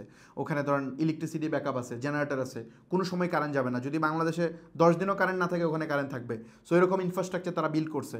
তারপরে ওইখানে আপনার বিশাল বড় বড় কম্পিউটার এখানে সেট আপ করছে, যেগুলো কম্পিউটার একবার স্টার্ট করলে কখনোই বন্ধ করতে হয় না। সো এইভাবে বেসিক্যালি তারা এই জিনিসটা প্রিপেয়ার করে সে এটাকে ভাড়া দিচ্ছে, মানে প্রফেশনাল কম্পিউটার রেডি করে ভাড়া দিচ্ছে যে তোমার ওয়েবসাইট আমার এখানে রাখার বিনিময়ে তুমি আমার কিছু টাকা দিবা, মান্থলি বা ইয়ারলি, এরকম আপনি ভাড়া নিতে পারবেন। ভাড়া নিয়ে আপনি এটা চালাতে পারবেন। সো বেসিক্যালি মানুষ যারা হোস্টিং নেয় তারা কেউ নিজে হোস্টিং বানায় না, 99.99% মানুষ নিজে বানায় না। এটা কারো না কারো ইনফ্রাস্ট্রাকচার ইউজ করে, মানে অন্য কাছ থেকে ভাড়া নেয়, ওর কম্পিউটার ভাড়া নেয়। ভাড়া নিলে বেনিফিট কি? ওর এখানে ব্যাকআপ সিস্টেম আছে, অনেক ব্যাপার। ধরেন ভূমিকম্প, এটা ধ্বংস হয়ে গেলে তো আপনি আর এই ডাটা পাবেন না, আপনার ওয়েবসাইটে সব হিস্ট্রি হারায় যাবে। কিন্তু ওইখানে ধরেন ওই ডেটা মানে ওই তারা ব্যাকআপগুলো সুন্দর করে ম্যানেজ করে। সো কোনো ডিজাস্টার ঘটলেও কোনো সমস্যা নেই, তারা বিভিন্ন জায়গায় কপি করে রাখে। সো এই জন্য আমরা বেসিক্যালি মানে মানুষের থেকে মানে ভাড়া নিই, এটা কখনো নিজে। ফেসবুক, গুগল এদের মতো বড় বড় কোম্পানি তারা নিজেরটা নিজে বানায়। সো মানে যেমন বাংলাদেশ সরকার ওর যে এনআইডি সার্ভার ওরা নিজেরটা নিজে বানাইছে। সো আমরা বানাইতে পারি না, কারণ আমাদের বাজেট লিমিট আছে, আমরা তো ছোটো উদ্যোক্তা। সো এই জন্য আমরা ভাড়া নিই কারো না কারো কাছ থেকে। এখন এই ভাড়া নেওয়ার ক্ষেত্রে আমাদের জানতে হবে সার্ভার আসলে কী কী ধরনের হয়। সার্ভারটা আমি বুঝতে পারছি, মানে বেসিক কনসেপ্ট আমি বুঝতে পারছি। এখন আসেন সার্ভার আসলে কী কী ধরনের হয় এটা আমাদের জানা দরকার। সার্ভার বেসিক্যালি অনেক প্রকার হয়, আমি 4 প্রকার এখানে লিখছি। 4 প্রকারের মধ্যে প্রথমটা হচ্ছে শেয়ার্ড সার্ভার, তারপর হচ্ছে বিডিআইএক্স, তারপর হচ্ছে ডেডিকেটেড, তারপর হচ্ছে ক্লাউড। এখন এটা একটু এক্সপ্লেইন করি। এটা না করলে আপনারা দেখবেন যে কম টাকায় আপনি অনেক সার্ভার পাচ্ছেন, ওটা কি আপনার জন্য সুইটেবল কিনা, এটা কি আসলে আপনার হবে কিনা এটা আপনি জানেন না। সেটাকে এক্সপ্লেন করতেছি, কারণ হোস্টিং কেনার আগে আপনার এই ডোমেন নলেজগুলো থাকা উচিত, আদারওয়াইজ আপনি ভুল জায়গায় ইনভেস্ট করে বসে থাকবেন। ফার্স্ট অফ অল শেয়ার্ড সার্ভারটা কি? শেয়ার্ড সার্ভার খুব সিম্পল। শেয়ার্ড সার্ভার হচ্ছে একটা কম্পিউটার আপনি, মানে ধরেন ফর এক্সাম্পল ওই আপনি আমেরিকার কোনো একটা কোম্পানি, আমেরিকা না, ধরেন আমার ফর এক্সাম্পল আমার নিজেরই একটা আমার বিশাল আমি সেট আপ দিয়েছি, সেট আপ দিয়ে আমি অনেক কম্পিউটার এখানে রাখছি। এখন আমি মান্থলি ভাড়া, ইয়ারলি ভাড়া দিচ্ছি, ফর এক্সাম্পল ইয়ারলি ভাড়া দিচ্ছি। তো ইয়ারলি আমি যে ভাড়া দিচ্ছি, ধরেন আমার একটা কম্পিউটারে ধরেন 100 জন মানুষ তার ওয়েবসাইট রাখবে, 100 জন মানুষ। তো আমার টোটাল কম্পিউটারে ভাড়া, ফর এক্সাম্পল আমার কম্পিউটারটা খরচ সেট আপ করতে খরচ হয়েছে সাপোজ 2 লাখ টাকা, আমার কম্পিউটার খরচ 2,40,000 টাকা। তো মানে মান্থলি কত? 20,000 টাকা করে যদি আমি মান্থলি এখান থেকে তুলতে পারি তাহলে আমার চালান উঠবে। কিন্তু আমার লাভ করতে হলে কত টাকা তুলতে হবে? 30,000 করে তুলতে হবে পার মান্থ, তাহলে আমি 3,60,000 টাকা পাবো, তাই না? সো 30,000 টাকা করে আমার তুলতে হবে। এখন এক ব্যক্তির কাছ থেকে আমি 30,000 নিতে পারি, অথবা আমি এটা ডিস্ট্রিবিউট করে দিতে পারি যে 1,000 করে আমি 30 জনের থেকে নিতে পারি। সো দুইটা মেথড হতে পারে। তো শেয়ার্ড মানে হচ্ছে আমি 30 জনকে আমার একই কম্পিউটারে তার ওয়েবসাইট রাখতে দিব, হোস্ট করতে দিব। একই কম্পিউটারে 30 জন তাদের ওয়েবসাইট হোস্ট করবে। সো 30 জনের ওয়েবসাইট যখন একই কম্পিউটারে হোস্ট হবে তখন সবাই 1,000 টাকা করে দিবে, আমি কিন্তু 30,000 টাকায় পাচ্ছি। সো 30 জন যখন রাখবে তখন কোনো একজন পার্টিকুলার ওয়েবসাইট 30 জনের মধ্যে কারো একটা ওয়েবসাইট যদি অনেক বেশি লোড পড়ে, ধরেন ওই ওয়েবসাইটে অনেক অর্ডার আসা শুরু করছে, তখন বাকি 29 জনের ওয়েবসাইট ডাউন হয়ে যাবে বা ওইগুলো ভালো চলবে না, কারণ একই কম্পিউটার থেকে তো, তাই না? এখানে র্যাম, তারপর হচ্ছে আপনার প্রসেসর, সিপিইউ, এগুলার রিড রাইট স্পিড এগুলোর উপর ডিপেন্ড করে। সো যখন একদিকে কম্পিউটার ব্যস্ত হয়ে যাবে তখন বাকিগুলা স্লো হয়ে যাবে। সো শেয়ার্ড সার্ভার মূলত এরকম। আমি একটা উদাহরণ দিই তাহলে বুঝতে পারবেন। আপনারা যে ইন্টারনেট ইউজ করেন, ওয়াইফাই 2 ধরনের লাইন হয়, একটা হচ্ছে ডেডিকেটেড লাইন আর একটা হচ্ছে শেয়ার্ড লাইন। শেয়ার্ড লাইনটা আর ডেডিকেটেড লাইনের যে কনসেপ্ট, এটা সেম কনসেপ্ট। তো ডেডিকেটেড লাইন এবং শেয়ার্ড লাইনের কনসেপ্টটা কি? ইন্টারনেট কিন্তু বাংলাদেশের সরকার থেকে কিনতে গেলে মনে হয় আমি যত জানি, এক্স্যাক্টলি শিওর না, সম্ভবত 300 বা 350 টাকা করে পার এমবিপিএস কিনতে হয়, প্রতি এমবিপিএস গভর্নমেন্ট ফিটা। সো 300 বা 350 টাকা করে পার এমবিপিএস কিনে আপনি দেখবেন মিরপুরে বা বিভিন্ন জায়গায় অ্যাড দেওয়া যে 40 এমবিপিএস ইন্টারনেট 1,000 টাকা পার মান্থ। এটা কেমনে সম্ভব? 40 এমবিপিএস ইন্টারনেটের দাম কত আপনি হিসাব করেন তো, 350 দিয়ে, মানে বিটিসিএল থেকে যে কিনতেছে এটার দামই তো অনেক বেশি, তাই না? সো ও কেমনে এটা দিতেছে? বেসিক্যালি ও দিতেছে কেমনে, ও ওই যে ধরেন 100 এমবিপিএসের একটা লাইন, এইটা সে 100 জনকে দিয়ে দিচ্ছে, অথবা 100 এমবিপিএসের একটা লাইন 200 জনকে দিয়ে দিচ্ছে। সো 200 জনকে দিচ্ছে, এখন 40 এমবিপিএস পাইতেছে। এখন দেখবেন আপনারা কি হয়, সারাদিন দেখবেন রাতে 2টা-3টার পর থেকে দেখবেন নেট উড়াধুরা চলে, বাট সন্ধ্যাবেলা দেখবেন অবস্থা খুবই খারাপ। কেন? কারণ সন্ধ্যাবেলা সবাই একসাথে ইউজ করে, যখন একসাথে চাপ পড়ে তখন অবস্থা খারাপ হয়ে যায়। সো ব্যাপারটা এরকম। সো মানে কনসেপ্টটা আমি মনে বুঝতে পারছি, মানে যে অ্যাকচুয়ালি শেয়ার্ড এবং ডেডিকেটেডের প্রসেসটা। সো এইভাবে ধরেন ইন্টারনেট না হয় আপনি চালায় ফেললেন, কিন্তু ওয়েবসাইট যদি আপনার কাস্টমার অর্ডার করতে এসে দেখে খালি লোড হচ্ছে তাহলে তো অবস্থা খারাপ, আপনার অর্ডার মিস করবেন। সো এইখানে এই জিনিসটা করা যাবে না। বাংলাদেশে 98% বা তার চেয়ে বেশি মানুষ শেয়ার্ড সার্ভার ইউজ করে। সো এই শেয়ার্ড সার্ভার ইউজ করা এটা পসিবল না, এটা করা যাবে না। আমেরিকায় করে না মানুষ শেয়ার্ড সার্ভার ইউজ, যেখানে প্রফেশনালি ওয়েবসাইট দিয়ে অর্ডার আনে ওরা শেয়ার্ড সার্ভার ইউজ করে না, ওরা ঠিকই মনে করেন ভালো সলিউশন ইউজ করে। সো শেয়ার্ড সার্ভারটা আশা করি বুঝতে পারছি। বেসিক্যালি একটা কম্পিউটারে বিভিন্ন মানুষের ওয়েবসাইট হোস্ট করাকে শেয়ার্ড সার্ভার বলে। আর শেয়ার্ড সার্ভারের সবচেয়ে বড় যে সমস্যা সেটা হচ্ছে কোনো একটা ওয়েবসাইটে যদি লোড বেড়ে যায় তাহলে বাকিগুলোর অবস্থা খারাপ হয়ে যাবে, কারণ এখানে র্যাম, সিপিইউ এগুলো দিয়ে তো কাউন্ট হয়। ধরুন র্যাম আরেকটা জিনিস প্রসেস করতে, আরেকটা প্রোগ্রাম প্রসেস করতে বেশি ইউজ হয়ে যাচ্ছে, তখন কিন্তু এটা চলবে না। যেমন আমরা ভিডিও এডিটিং যদি রেন্ডার দিয়ে অন্য কোনো কাজ করলে দেখবেন কাজ করে না, কারণ ওই পার্টিকুলার কাজে আমার কম্পিউটার ব্যস্ত। ভিডিও রেন্ডার হচ্ছে আরেক দিক দিয়ে, আপনি কিন্তু অন্য কাজ করতে পারবেন না, যেমন গুগল ক্রোম ওপেন করলে ওপেন হতে চায় না। সো এই সেম প্রসেস, অন্যটা নিয়ে ব্যস্ত হয়ে পড়লে এই ওয়েবসাইটগুলো ডাউন হয়ে যাবে। এই জন্য শেয়ার্ড সার্ভার দিয়ে ই কমার্স ব্যবসা করাটা ডিফিকাল্ট, এটা করা ঠিক না। তারপর আসেন বিডিআইএক্স সার্ভার কি? বিডিআইএক্স সার্ভারের আরেকটা পার্ট আছে, সেটা হচ্ছে বেসিক্যালি আচ্ছা বিডিএক্স সার্ভারে যাওয়ার আগে আচ্ছা আমি ভিডিএক্স সার্ভার একটু পরে যাচ্ছি, একটু পরে আসতেছি, ডেডিকেটেডটা একটু কনফার্ম করে নিই। ডেডিকেটেড সার্ভারটা কি? ডেডিকেটেড সার্ভারটা হচ্ছে বেসিক্যালি হচ্ছে ওই যে শেয়ার্ড সার্ভারের ঠিক উল্টাটা। মানে ডেডিকেটেড সার্ভার মানে হচ্ছে একটা স্পেসিফিক পার্টিকুলার পিসি, এই পিসিতে আর কারো কিছু থাকবে না, আপনার ওয়েবসাইটে থাকবে। মানে একটা হোল কম্পিউটার আপনি ভাড়া নিচ্ছেন, মানে পুরা কম্পিউটারটা আপনি ভাড়া নিচ্ছেন, ভাড়া নিয়ে ওটার মধ্যে আপনার ওয়েবসাইট হোস্ট করতেছেন। তখন কি হবে, তখন ওই যে অন্য ওয়েবসাইটে লোড পড়লে আপনার কিছু সমস্যা নেই, আপনি আরামসে চালাতে পারতেছেন, তাই না? এটার কস্টিং বেশি যাবে।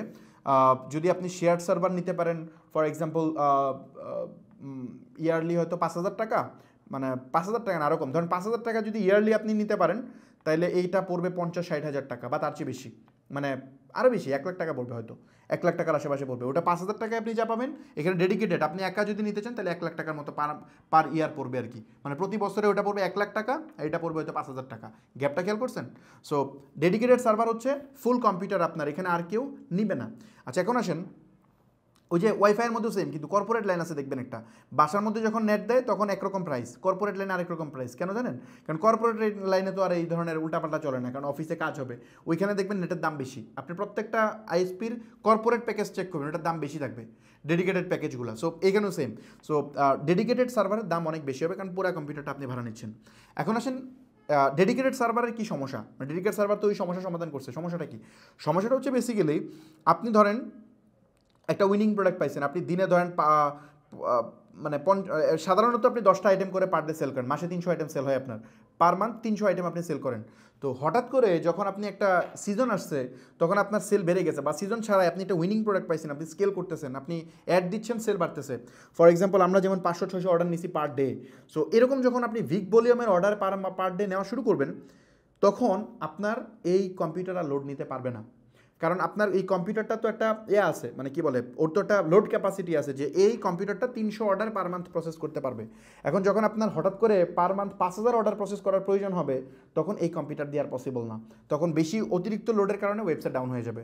তখন আপনি কি করতে হবে, কম্পিউটার মানে এগেইন নতুন একটা সার্ভার পারচেস করতে হবে, বড় একটা সার্ভার। মানে ধরুন এটার মধ্যে কম্পিউটারের র্যাম ছিল 4 GB, তারপরে কোর ছিল 2টা, মানে ওই যে কোর i5 কোর i7 বলি না আমরা, ওখানকে কোর ছিল ধরেন 2টা। তো ডেটা ট্রান্সফার মানে ইন্টারনেট লাইন কতটুকু মানে বড়, মানে কত হায়ার প্যাকেজ লাগানো আছে। সো ওই ডেটা ট্রান্সফার ধরেন ছিল হচ্ছে আপনার 1 টেরাবাইট। এগুলো নিয়ে ডিটেল আলোচনা করলে অনেক বেড়ে যাবে, আমি জাস্ট হিন্টস দিচ্ছি। সো ওই ওই ওই জিনিসটা যখন আপনার এখানে থাকবে, তখন ইনস্ট্যান্ট এটা চেঞ্জ করার জন্য এই কম্পিউটারটা অফ করে এই কম্পিউটার সকল ডেটা আরেকটা কম্পিউটারে নিয়ে যেতে হবে। এই কম্পিউটার থেকে ওই কম্পিউটারে নিতে, যেটা ফিজিক্যাল না যে পেন ড্রাইভ লাগিয়ে নিয়ে নেবেন, এটা থেকে ওটাতে নিতে মাইগ্রেট করতে মোটামুটি 24 ঘন্টার মতো সময় লাগে, কমও লাগে বেশিও লাগে। সো মোটামুটি 24 ঘন্টার মতো টাইম লাগে। ডোমেন কানেক্ট করতে হয়, এখান থেকে ডোমেন ছোটায় ওটাতে কানেক্ট করতে হয়, এটাতে সময় লাগে। সো এই যে আপনি চেঞ্জটা করবেন, ফিজিক্যালি একটা কম্পিউটার থেকে একটা কম্পিউটার চেঞ্জ করতে হবে, হয়তো এটা ভার্চুয়ালি কমান্ড দেবেন, বাট এটা ফিজিক্যালি চেঞ্জ হবে। সো এই চেঞ্জটা যখন করবেন, তখন ব্যাপারটা অনেক এটা ঝামেলা হয়ে যায়। সো আপনার কম্পিউটার হয়তো ওই সময় ওয়েবসাইট ডাউন থাকবে, ডাউন থাকলে আপনার সেলসে ইম্প্যাক্ট পড়বে। সো এটা ই কমার্সের জন্য কোনোভাবেই রাইট প্রসেস না, এটা রাইট প্রসেস না, এটা দিয়ে কাজ করা যায় না। তো আরেকটা ইস্যু আছে, আরেকটা ইস্যু হচ্ছে ধরেন আপনার স্কেল আপ হয়েছে, ধরেন আপনি এখন 8 GB র্যামের একটা সিপিইউ নিয়েছেন, যেটার মান্থলি ভাড়া হচ্ছে 1.5 লাখ টাকা।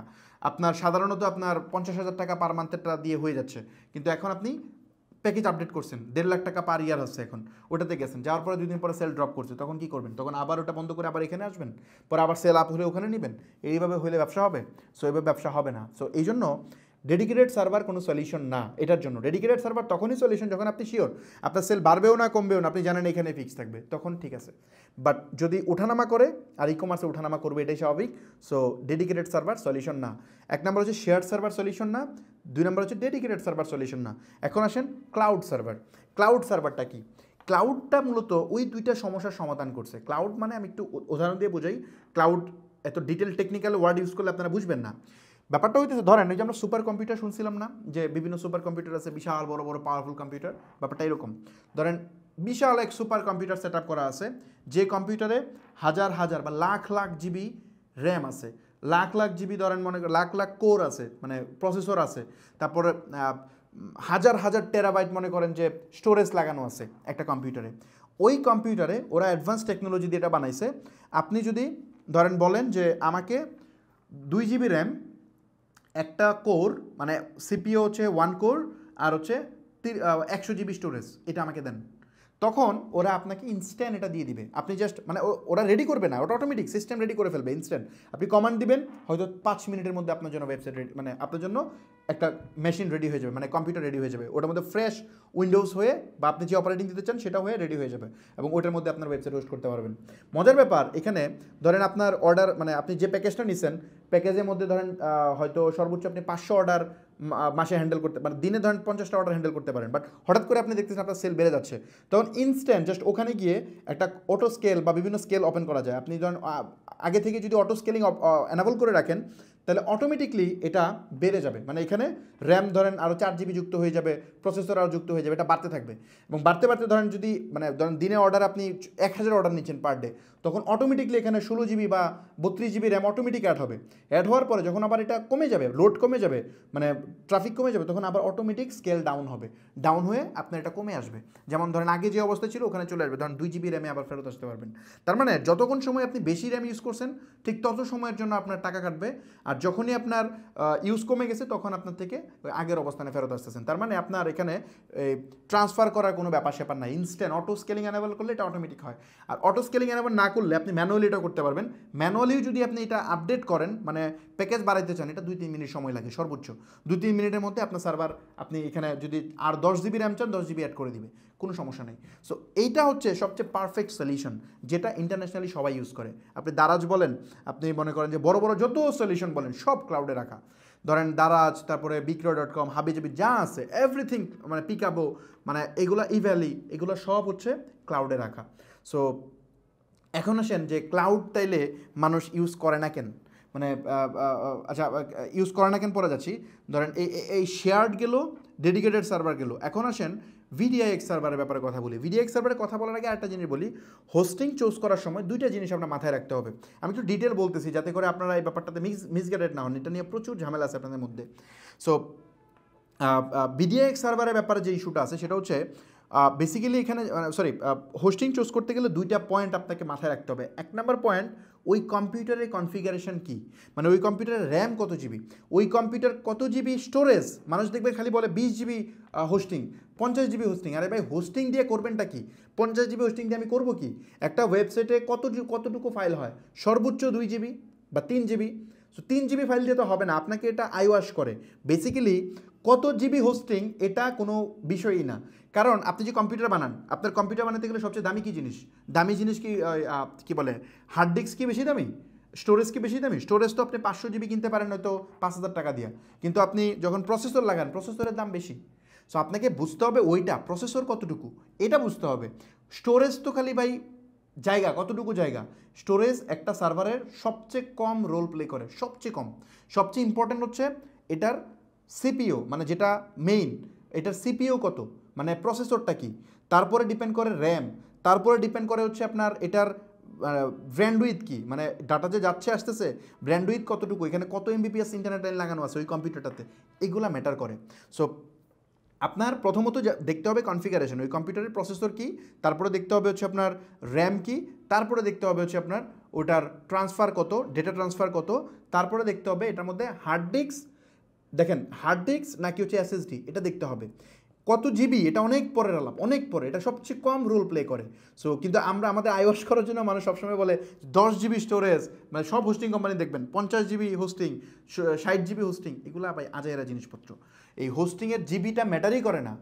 সো ম্যাটার করে ওইগুলা। সো আপনারা যখন একটা হোস্টিং কিনবেন তখন সবচেয়ে বেশি ফোকাস করবেন প্রসেসরটা কত, ওটাতে কয়টা কোর আছে, কয়টা থ্রেড আছে, তারপর দেখবেন হচ্ছে ওটার মধ্যে র্যাম কত জিবি, তারপরে দেখবেন ডেটা ট্রান্সফার কি, এটা কি এনভিএমই এসএসডি নাকি নর্মাল এসএসডি নাকি অন্য কোনো কিছু আছে, এটা আপনার দেখতে হবে।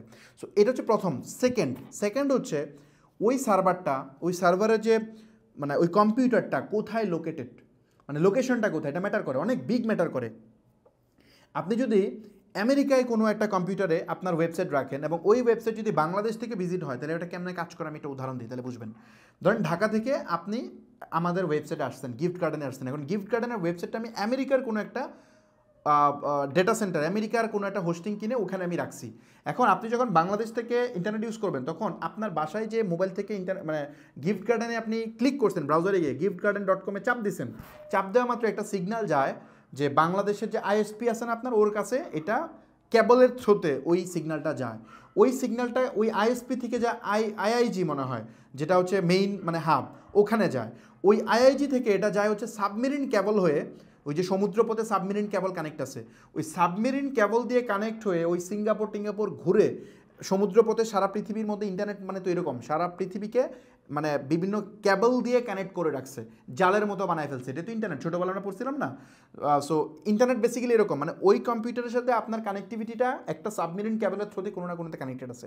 সো বেসিক্যালি আপনার ডেটাটা ওই বাংলাদেশের সাবমেরিন কেবল সমুদ্রের নিচ দিয়ে এটা চলে যায় আমেরিকায় গিয়ে ওই যে ওদের সেম প্রসেস, ওদের আইআইজি থেকে যায় লোকাল প্রোভাইডার থেকে একজন যে কম্পিউটারটাতে আপনার এটা আছে মানে কি বলে ওই প্রোডাক্টটা আছে বা ওয়েবসাইটটা আছে, ওইখান থেকে সে প্রোডাক্টটার ছবিটা নেয়। আপনি তো প্রোডাক্টে ক্লিক করার পরে প্রোডাক্টের ইনফরমেশনগুলো আসার জন্য দেখতে চান, সো ওই ইনফরমেশনগুলো নিয়ে আবার সেই ওই পথে ব্যাক করে আপনার কাছে আসে।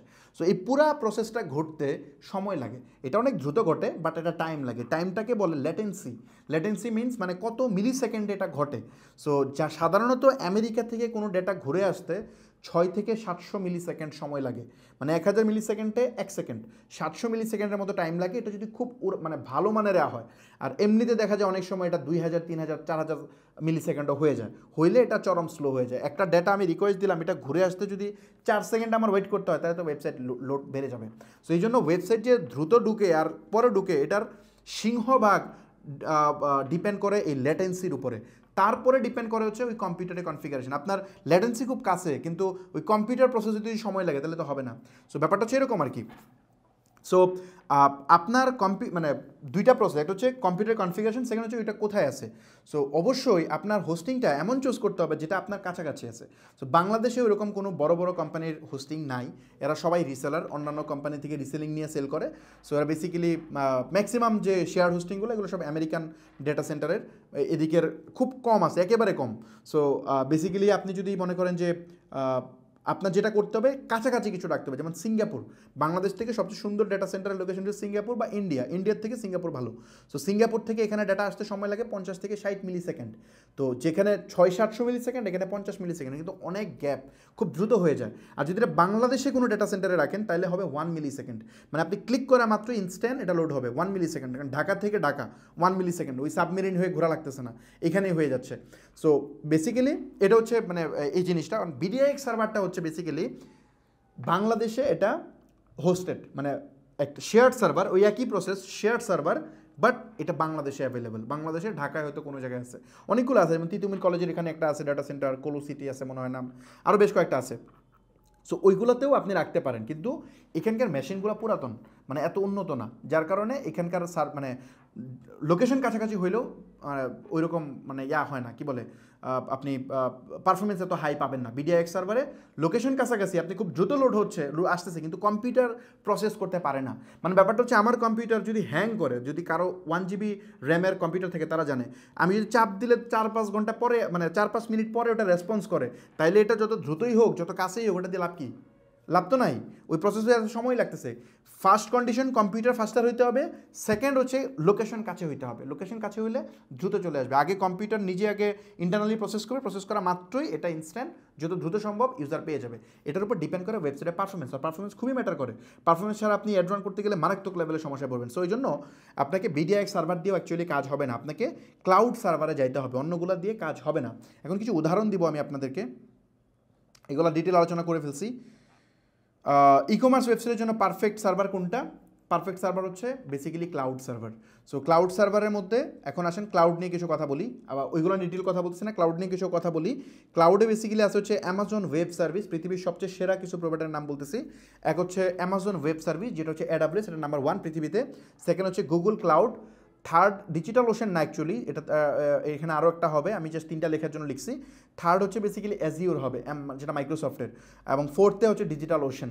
এখন অ্যামাজনে বেসিক্যালি সবাই রাখে, ইভেলি রাখে, নেটফ্লিক্স, তারপর শপিফাই এক সময় রাখতো, পৃথিবীর যত বড় বড় কোম্পানি আপনি দেখেন এরা সবাই মোটামুটি অ্যামাজনে রাখে। তারপরে গুগল ক্লাউডে অনেক কোম্পানি রাখে, এরাও জায়ান্ট। সো এই ডিজিটাল ওশেন এটাও ক্লাউড, এরা পরে শুরু করছে। সো এখন অ্যামাজন ওয়েব সার্ভিসের কোয়ালিটি হচ্ছে সবচেয়ে ভালো, ধরেন 20-এর মধ্যে 20 এদের মার্ক। গুগল ক্লাউডের মার্ক হচ্ছে 20-এর মধ্যে ধরেন 19, তারপরে অ্যাজিওরের মার্ক হচ্ছে ধরেন 20-এর মধ্যে ধরেন 18, ডিজিটাল ওশনের মার্ক হচ্ছে ধরেন 20-এর মধ্যে 16 ফর এক্সাম্পল, বা 15 ধরেন, 16 মানে 15 ধরেন, 20-এর মধ্যে 15 ফর এক্সাম্পল। এখন প্রাইজের ব্যাপার আসেন, অ্যামাজনের প্রাইজিং হচ্ছে অনেক বেশি, মানে সবচেয়ে এক্সপেন্সিভ, তারপরে গুগল ক্লাউড, তারপরে অ্যাজিউর, তারপরে ডিজিটাল ওশন। সো এক নাম্বারের সাথে আপনি ওই অ্যামাজনের সাথে ডিজিটাল ওশনে যদি কম্পেয়ার করেন, তাহলে সার্ভিসে বললাম যে 20 আর 15, কিন্তু প্রাইসে যদি আপনি চিন্তা করেন তাহলে এটা আকাশ আর পাতার পার্থক্য, ডাবলের চেয়ে বেশি। মানে আমি ডিজিটাল ওশনে যে সার্ভিস পাবো, মানে অ্যামাজনে যে সার্ভিস পাবো, ওই সিমিলার কাইন্ড অফ সার্ভিস যদি আমি ডিজিটাল ওশনে পেতে চাই, তাইলে মানে সরি ডিজিটাল ওশনে যে সার্ভিস পাচ্ছি এটা যদি অ্যামাজনে নিতে চাই, তাহলে প্রায় ডাবল পে করতে হবে। যেটা আমি $50 পার মান্থ হয়ে যেত, ওটা $100 বা $200 আমার লাগবে। সো এই জন্য প্রাইস কম্প্যারিজনে আপনি যদি অনেক বাজেটওয়ালা মানুষ হন, তাহলে আপনার জন্য অ্যামাজন খুব ভালো। যেমন ই ভ্যালির বাজেট আছে, ও ভাই ওখানে রাখে। বাট আপনি ছোট উদ্যোক্তা বা আমাদের মতো যারা আছেন, তারা digital ocean so far better. আমি সবসময় ডিজিটাল ওশন ইউজ করি, অ্যামাজনে ইউজ করি বেশ কিছু অন্যান্য প্রোডাক্টের ক্ষেত্রে, but Digital Ocean maximum time ই কমার্সগুলো ডিজিটাল ওশন থেকে ইউজ করি, এবং এটা স্পিড অনেক ভালো। আপনি সাধারণ ওয়েবসাইট থেকে, আমি তো 20-এর মধ্যে 15 বললাম না ডিজিটাল ওশনকে, এখন সাধারণ যেসব ওয়েব হোস্টিং আপনারা কিনেন 5-7 হাজার টাকা দিয়ে, এগুলো হচ্ছে 20-এর মধ্যে কোনো নাম্বারই আসবে না, এগুলো -50 আসবে, মানে 1ও আসবে না, 20-এর মধ্যে 1ও আসবে না, এটা -50 যাবে। সো ওর থেকে সো ফার বেটার হচ্ছে ডিজিটাল ওশন, বাট প্রাইস কমের মধ্যে, এবং এটা ম্যানেজ করা ইজি। সো এই ডিজিটাল ওশনে বেসিক্যালি আপনারা করবেন। এখন আসেন যে এই জিনিসগুলো কেন মানুষ, মানে এর প্রাইজিংটা একটু দেখায় আপনাদেরকে, প্রাইজিংটা একটু দেখা জরুরি, তাহলে আপনারা বুঝতে পারেন। যেমন ধরেন নেমচিপ নিজেও হোস্টিং প্রোভাইড করে, আপনি যদি নেমচিপে যান, তারপরে এখানে হোস্টিংয়ে যাবেন, হোস্টিং থেকে একটা অপশন পাবেন শেয়ার্ড হোস্টিং, তো শেয়ার্ড হোস্টিংয়ে যান।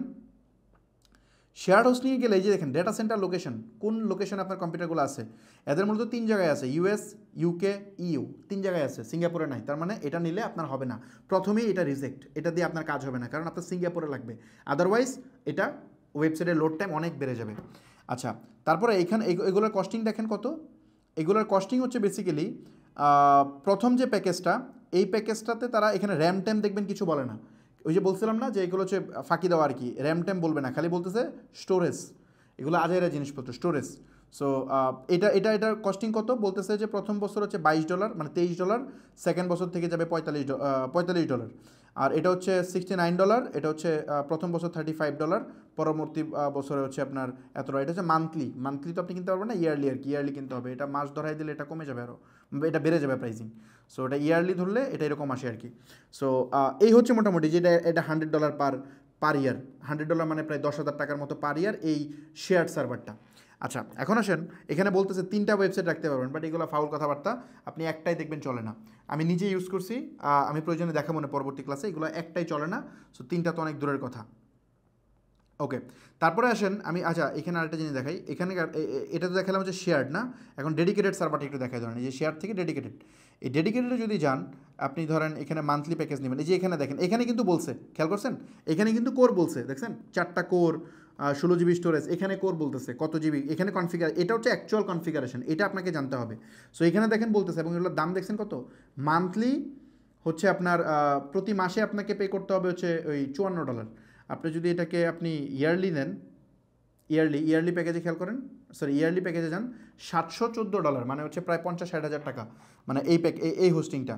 তারপর এটা নিলে এত, এভাবে বহুত আছে। আপনি যদি নিচের দিকে যান, আপনি এক্সপ্লোর মোর, এখানে কই আছে, এখানে মানে আরও আছে, যে এটা $2,000 দেখছেন, এই যে এটা হচ্ছে $2,000, এখানে আপনার যে কী কী দিতেছে, 64 GB DDR4 র্যাম, তারপরে এই জিনিসপত্র দিচ্ছে, এটাতে হচ্ছে আপনার $2,138 পার ইয়ার। সো ডেডিকেটেড সার্ভারের কস্টিংটা আশা করি বুঝতেই পারছেন। এখন আসেন ক্লাউড দেখাই, ক্লাউডের জন্য ধরনের অনেক অপশন আছে, আমি ডিজিটাল ওশনটা দেখাই। ওগুলার মানে AWS এর প্রাইজিং নিয়ে কথা বলতে অনেক সময় লাগবে, এটা অনেক কমপ্লেক্স, এটা নিয়ে কথা না বলে আমি ডিজিটাল ওশনের প্রাইজিংটা দেখাই। সো ডিজিটাল ওশনের প্রাইজিংটা হচ্ছে স্টার্টিং হচ্ছে মোটামুটি $4, আসলে $4 দিয়ে কাজ হয় না, এটা মোটামুটি আপনি একটা কাজ করি, প্রিমিয়ামটা ভালো আর কি। সো এটা দেখাই, সো প্রিমিয়াম ইন্টেল প্রিমিয়ামগুলো একটু ভালো, এখানে মোটামুটি আপনি শুরু করতে পারবেন ইনিশিয়ালি, একটা মিনিট সরি, বেসিক, সরি এই যে এখানে আমি ভুল করছি, প্রিমিয়াম ইন্টেল। ওকে, সো এখানে বেসিক্যালি আপনি $8 দিয়ে শুরু করতে পারেন, প্রতি মাসে $8, 1 GB র্যাম দিবে, একটা CPU দিবে, 1000 GB স্টোরেজ দিবে, 35 GB স্টোরেজ দিবে, মানে 35 GB হোস্টিং পাচ্ছেন যদি ওদের কথাই বলি। সো এটা হচ্ছে $8 per month. So $8 per month, ব্যাকআপের জন্য আরও হয়তো $2 যাবে, মানে $10 করে আপনার যাবে আর কি পার মান্থ, প্রতি মাসে, মানে 1000 টাকার মতো, 1200 টাকার মতো পার মান্থ এটা যাবে।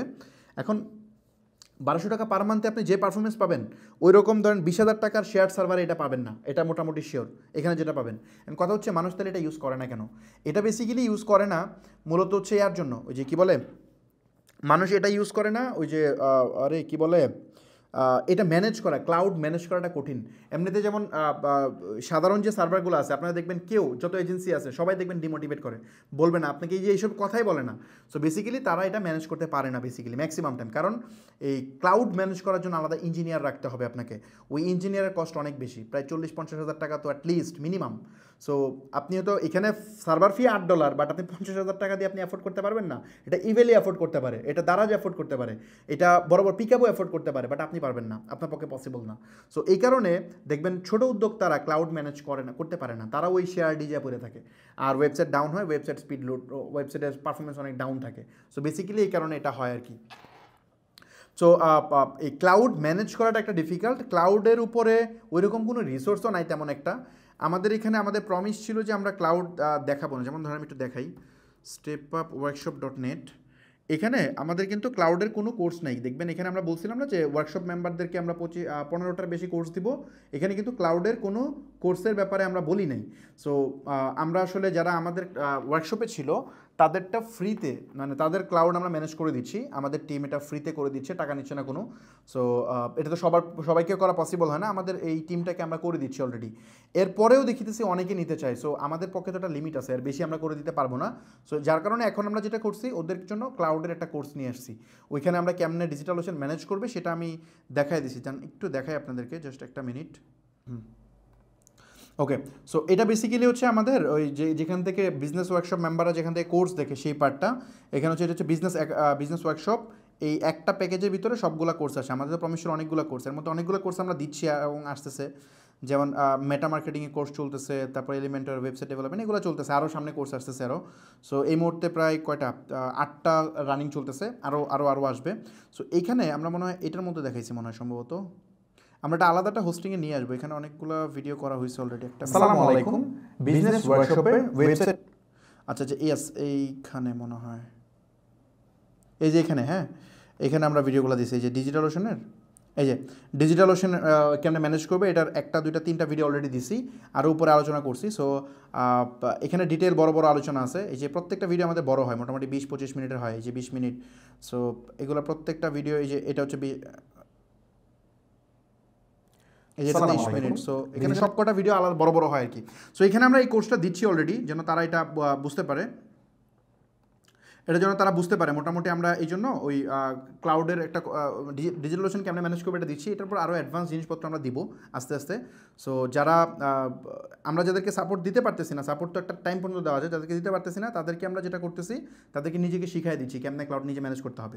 সো ইনিশিয়াল ম্যানেজটা তারা নিজেরা করতে পারছে। সো এই হচ্ছে ব্যাপার, মানে মানুষ ক্লাউড বেসিক্যালি ইউজ করতে পারে না, ক্লাউডের উপর এরকম কন্টেন্ট নাই, আর মানুষ একটু ভয় পায়, কারণ হচ্ছে উইন্ডোজ যেভাবে দেখে দেখে আপনি ইউজ করতে পারেন, মানে মূলত ক্লাউডের অপারেটিং সিস্টেমটা হচ্ছে লিনাক্স, মানে উবুন্টু এই টাইপের কিছু হয়, যেটাতে আপনি দেখে করতে পারবেন না, যেমন সি প্যানেল থাকে, এখানে সি প্যানেল থাকে না, আপনাকে ওটা ম্যানেজ করতে অন্য ওয়েতে আর কি। সো এই কারণে ক্লাউড মানুষ কম ইউজ করে। সো আপনাদেরকে আমি রিকমেন্ড করবো ক্লাউড ম্যানেজ করার জন্য, আমি যদি কখনো সময় পাই তাহলে হয়তো ক্লাউড নিয়ে আমি তো ক্লাউডে এক্সপার্ট না, অ্যাকচুয়ালি আমি ক্লাউডে এক্সপার্ট না, আমি তো মার্কেটার, বাট মানুষকে শেখানোর জন্য যতটুকু আমাদের এজেন্সির জন্য ক্লাউড ইঞ্জিনিয়ার আছে, সো যে আমাদের সবগুলা ক্লাউড ম্যানেজ করে, সো ওর কাছ থেকে যতটুকু জেনে পসিবল হয়েছে অতটুকু আমি চেষ্টা করতে শেয়ার করার জন্য।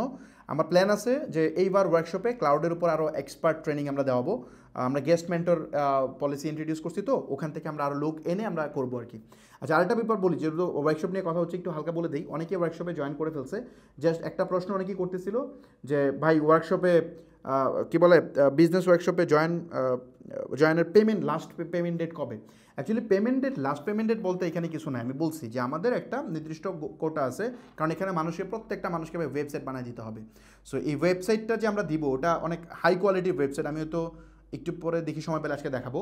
তো আমরা যে ওয়েবসাইটটা দিই এই ওয়েবসাইটটা মোটামুটি অনেক ভালো মানের একটা ওয়েবসাইট দিই, তো এই ওয়েবসাইটটা ডেভেলপ করে সবাইকে দিয়ে বুঝে, এটা অনেক কমপ্লেক্স কাজ, এটা যদি শুধু কোর্স হইতো ভাই আমি সবাইকে নিতে পারতাম, কোনো প্রবলেম ছিল না। যেহেতু এখানে কোর্স ডেডিকেটেড সাপোর্ট অনেক ব্যাপার স্যাপার আছে, আমাদের প্রায় অনেক এমপ্লয়ি, প্রায় 40 জন ম্যান পাওয়ার দিয়ে আমাদের পুরাতন ওয়ার্কশপ মেম্বারদেরকে ম্যানেজ করতেছে, এই নতুন ওয়ার্কশপের জন্য আরও আমাদের ম্যান পাওয়ার লাগবে। সো এটা একটা ক্যাপাসিটি তো আছে, তাই না? সো এই কারণে আমরা এখানে যারা মানে সিলেকশন প্রসেসের মধ্য দিয়ে নিচ্ছি, যে আপনারা মনে হয় অলরেডি এই যে জয়েন ওয়ার্কশপে ক্লিক করলে আপনারা যে এই ফর্মটা পাবেন, এই লিঙ্কটা মনে হয় লাইভে দেওয়া আছে, এখান থেকে আপনারা অ্যাপ্লাই করবেন। অ্যাপ্লাই করার পরে আমরা বেসিক্যালি হচ্ছে যারা সিলেক্ট হয় তাদেরকে SMS দিচ্ছি, ওরা এসে এখানে পেমেন্ট করতেছে। সো পেমেন্ট করার লাস্ট ডেট বলতে তেমন নাই, আমরা সিলেক্ট অলরেডি আমাদের টিম করছে, করার পরে আমরা যেটা করতেছি যে কিছু মানুষকে অলরেডি দিয়ে দিচ্ছি, এখান থেকে সিট কনফার্ম হয়ে গেলে তাহলে ওয়েটিং লিস্টে যারা আছে ওদেরকে আমরা পেমেন্টটা দিব না, মানে আমাদের যে নির্দিষ্ট সিট আছে এটা যদি কমপ্লিট হয়ে যায় তাহলে দিব না। আর যদি দেখি যে না এখানে কনফার্ম হয় না, সাধারণত কনফার্ম হয় না, কিছু মানুষ আছে রেজিস্ট্রেশন করছে বাট জয়েন করবে না, সো তারা যখন জয়েন করবে না তখন যে কয়টা সিট বাকি থাকবে ওই কয়টাকে আমরা ওই ওয়েটিং লিস্টে যারা আছে ওদেরকে আমরা পাঠাবো।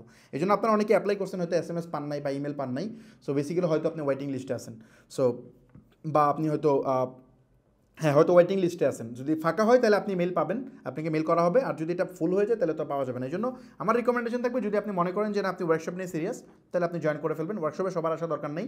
আপনি যদি সিরিয়াস উদ্যোক্তা হন, আপনি যদি অ্যাকচুয়ালি এক্সিকিউশন করতে চান, জাস্ট শিখবেন এরকম হইলে আপনি লার্নিং করতে পারেন, বাট যদি আপনি অ্যাকচুয়াল এক্সিকিউট করতে চান, আপনি মনে করেন যে না ভাই আমাকে সাঁতার শিখাইছেন, আমি এখন নিজে নদীতে নামে সাঁতার কাটতে পারবো, সমস্যা নেই, তাহলে আপনি কাটতে পারেন, কোনো সমস্যা না। যদি মনে করেন না ভাই আমি সাঁতার কাটবো ভাই, আমার সাথে একজনকে দিতে হবে ভাই, যাতে আমি যদি ডুবে গেলে যেন আমার তুলে নিয়ে আসে, যদি এমন মনে করেন তাইলে আপনি ওয়ার্কশপে আসেন। ওয়ার্কশপে আসলে আমাদের টিম আছে, এক্সপার্ট টিম আছে, আমি চেষ্টা করি, সো আমরা চেষ্টা করব সর্বোচ্চ। অলরেডি আমরা এটা আসলে আমরা আরও পরে করতাম, তারপর এখন করতেছি, আমরা সাকসেস স্টোরি শেয়ার করতেছি, ইনশাল্লাহ আরও আসবে।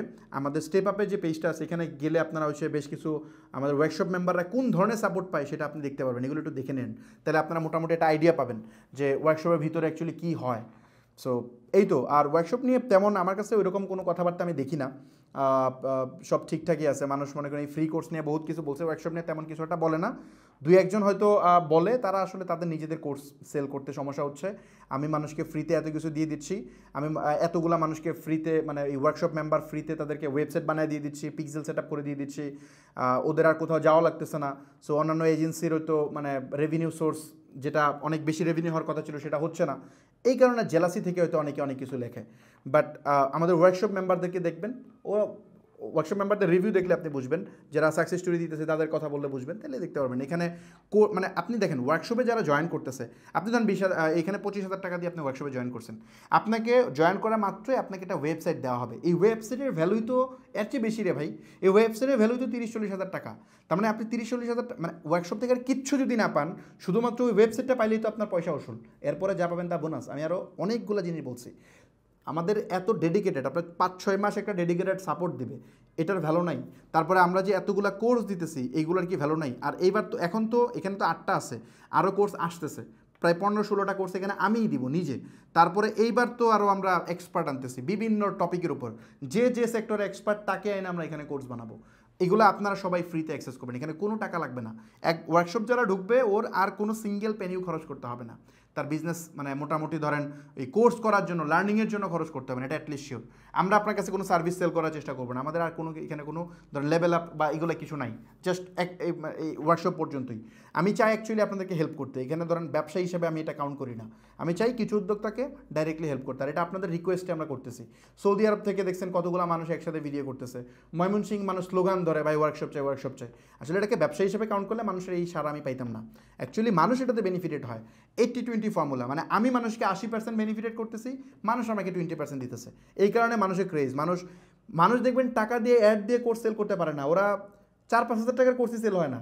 এখন ওয়ার্কশপের জন্য মানুষ আন্দোলন করে, এগুলো দেখলে তো পাবলিকের মাথা খারাপ হবেই, পাবলিক তো চিল্লাবেই, তাই না? আর আমাদের যে পজিটিভ রিভিউ আমাদের গ্রুপে যদি দেখেন, আমি তো বলি যে কাউকে আমার সাথে চ্যালেঞ্জ করুক, আমাদের ওয়ার্কশপ সম্পর্কে বা বুটক্যাম্প সম্পর্কে বা আমাদের কন্টেন্ট সম্পর্কে যতগুলা পজিটিভ রিভিউ আছে, ওই ব্যক্তি যদি খাওয়া দাওয়া ঘুমটাম ছাইরা একটানা 1 বছর পরে শেষ করতে পারবে না, আমি গ্যারান্টি দিচ্ছি, এটা শেষ করতে পারবে না পরে। টেক্সট রিভিউ, ভিডিও রিভিউর তো অভাব নেই, গ্রুপে গেলেই আপনারা পাবেন, একটু দেখেন স্ক্রল করেন তাইলেই হয়ে যাবে। So by the way, out টপিকে চলে গেছি, আমি মিন্টু পেজে ফেরত আসি। সো বেসিক্যালি আমি যে জিনিসটা বোঝাতে যাচ্ছি সেটা হচ্ছে আপনাকে এই সার্ভার ব্যাপারগুলোতে ফোকাস থাকতে হবে আর কি। সো আপনাকে আমি সাজেস্ট করি বেসিক্যালি ডিজিটাল ওশন নিলে সবচেয়ে বেটার হয়।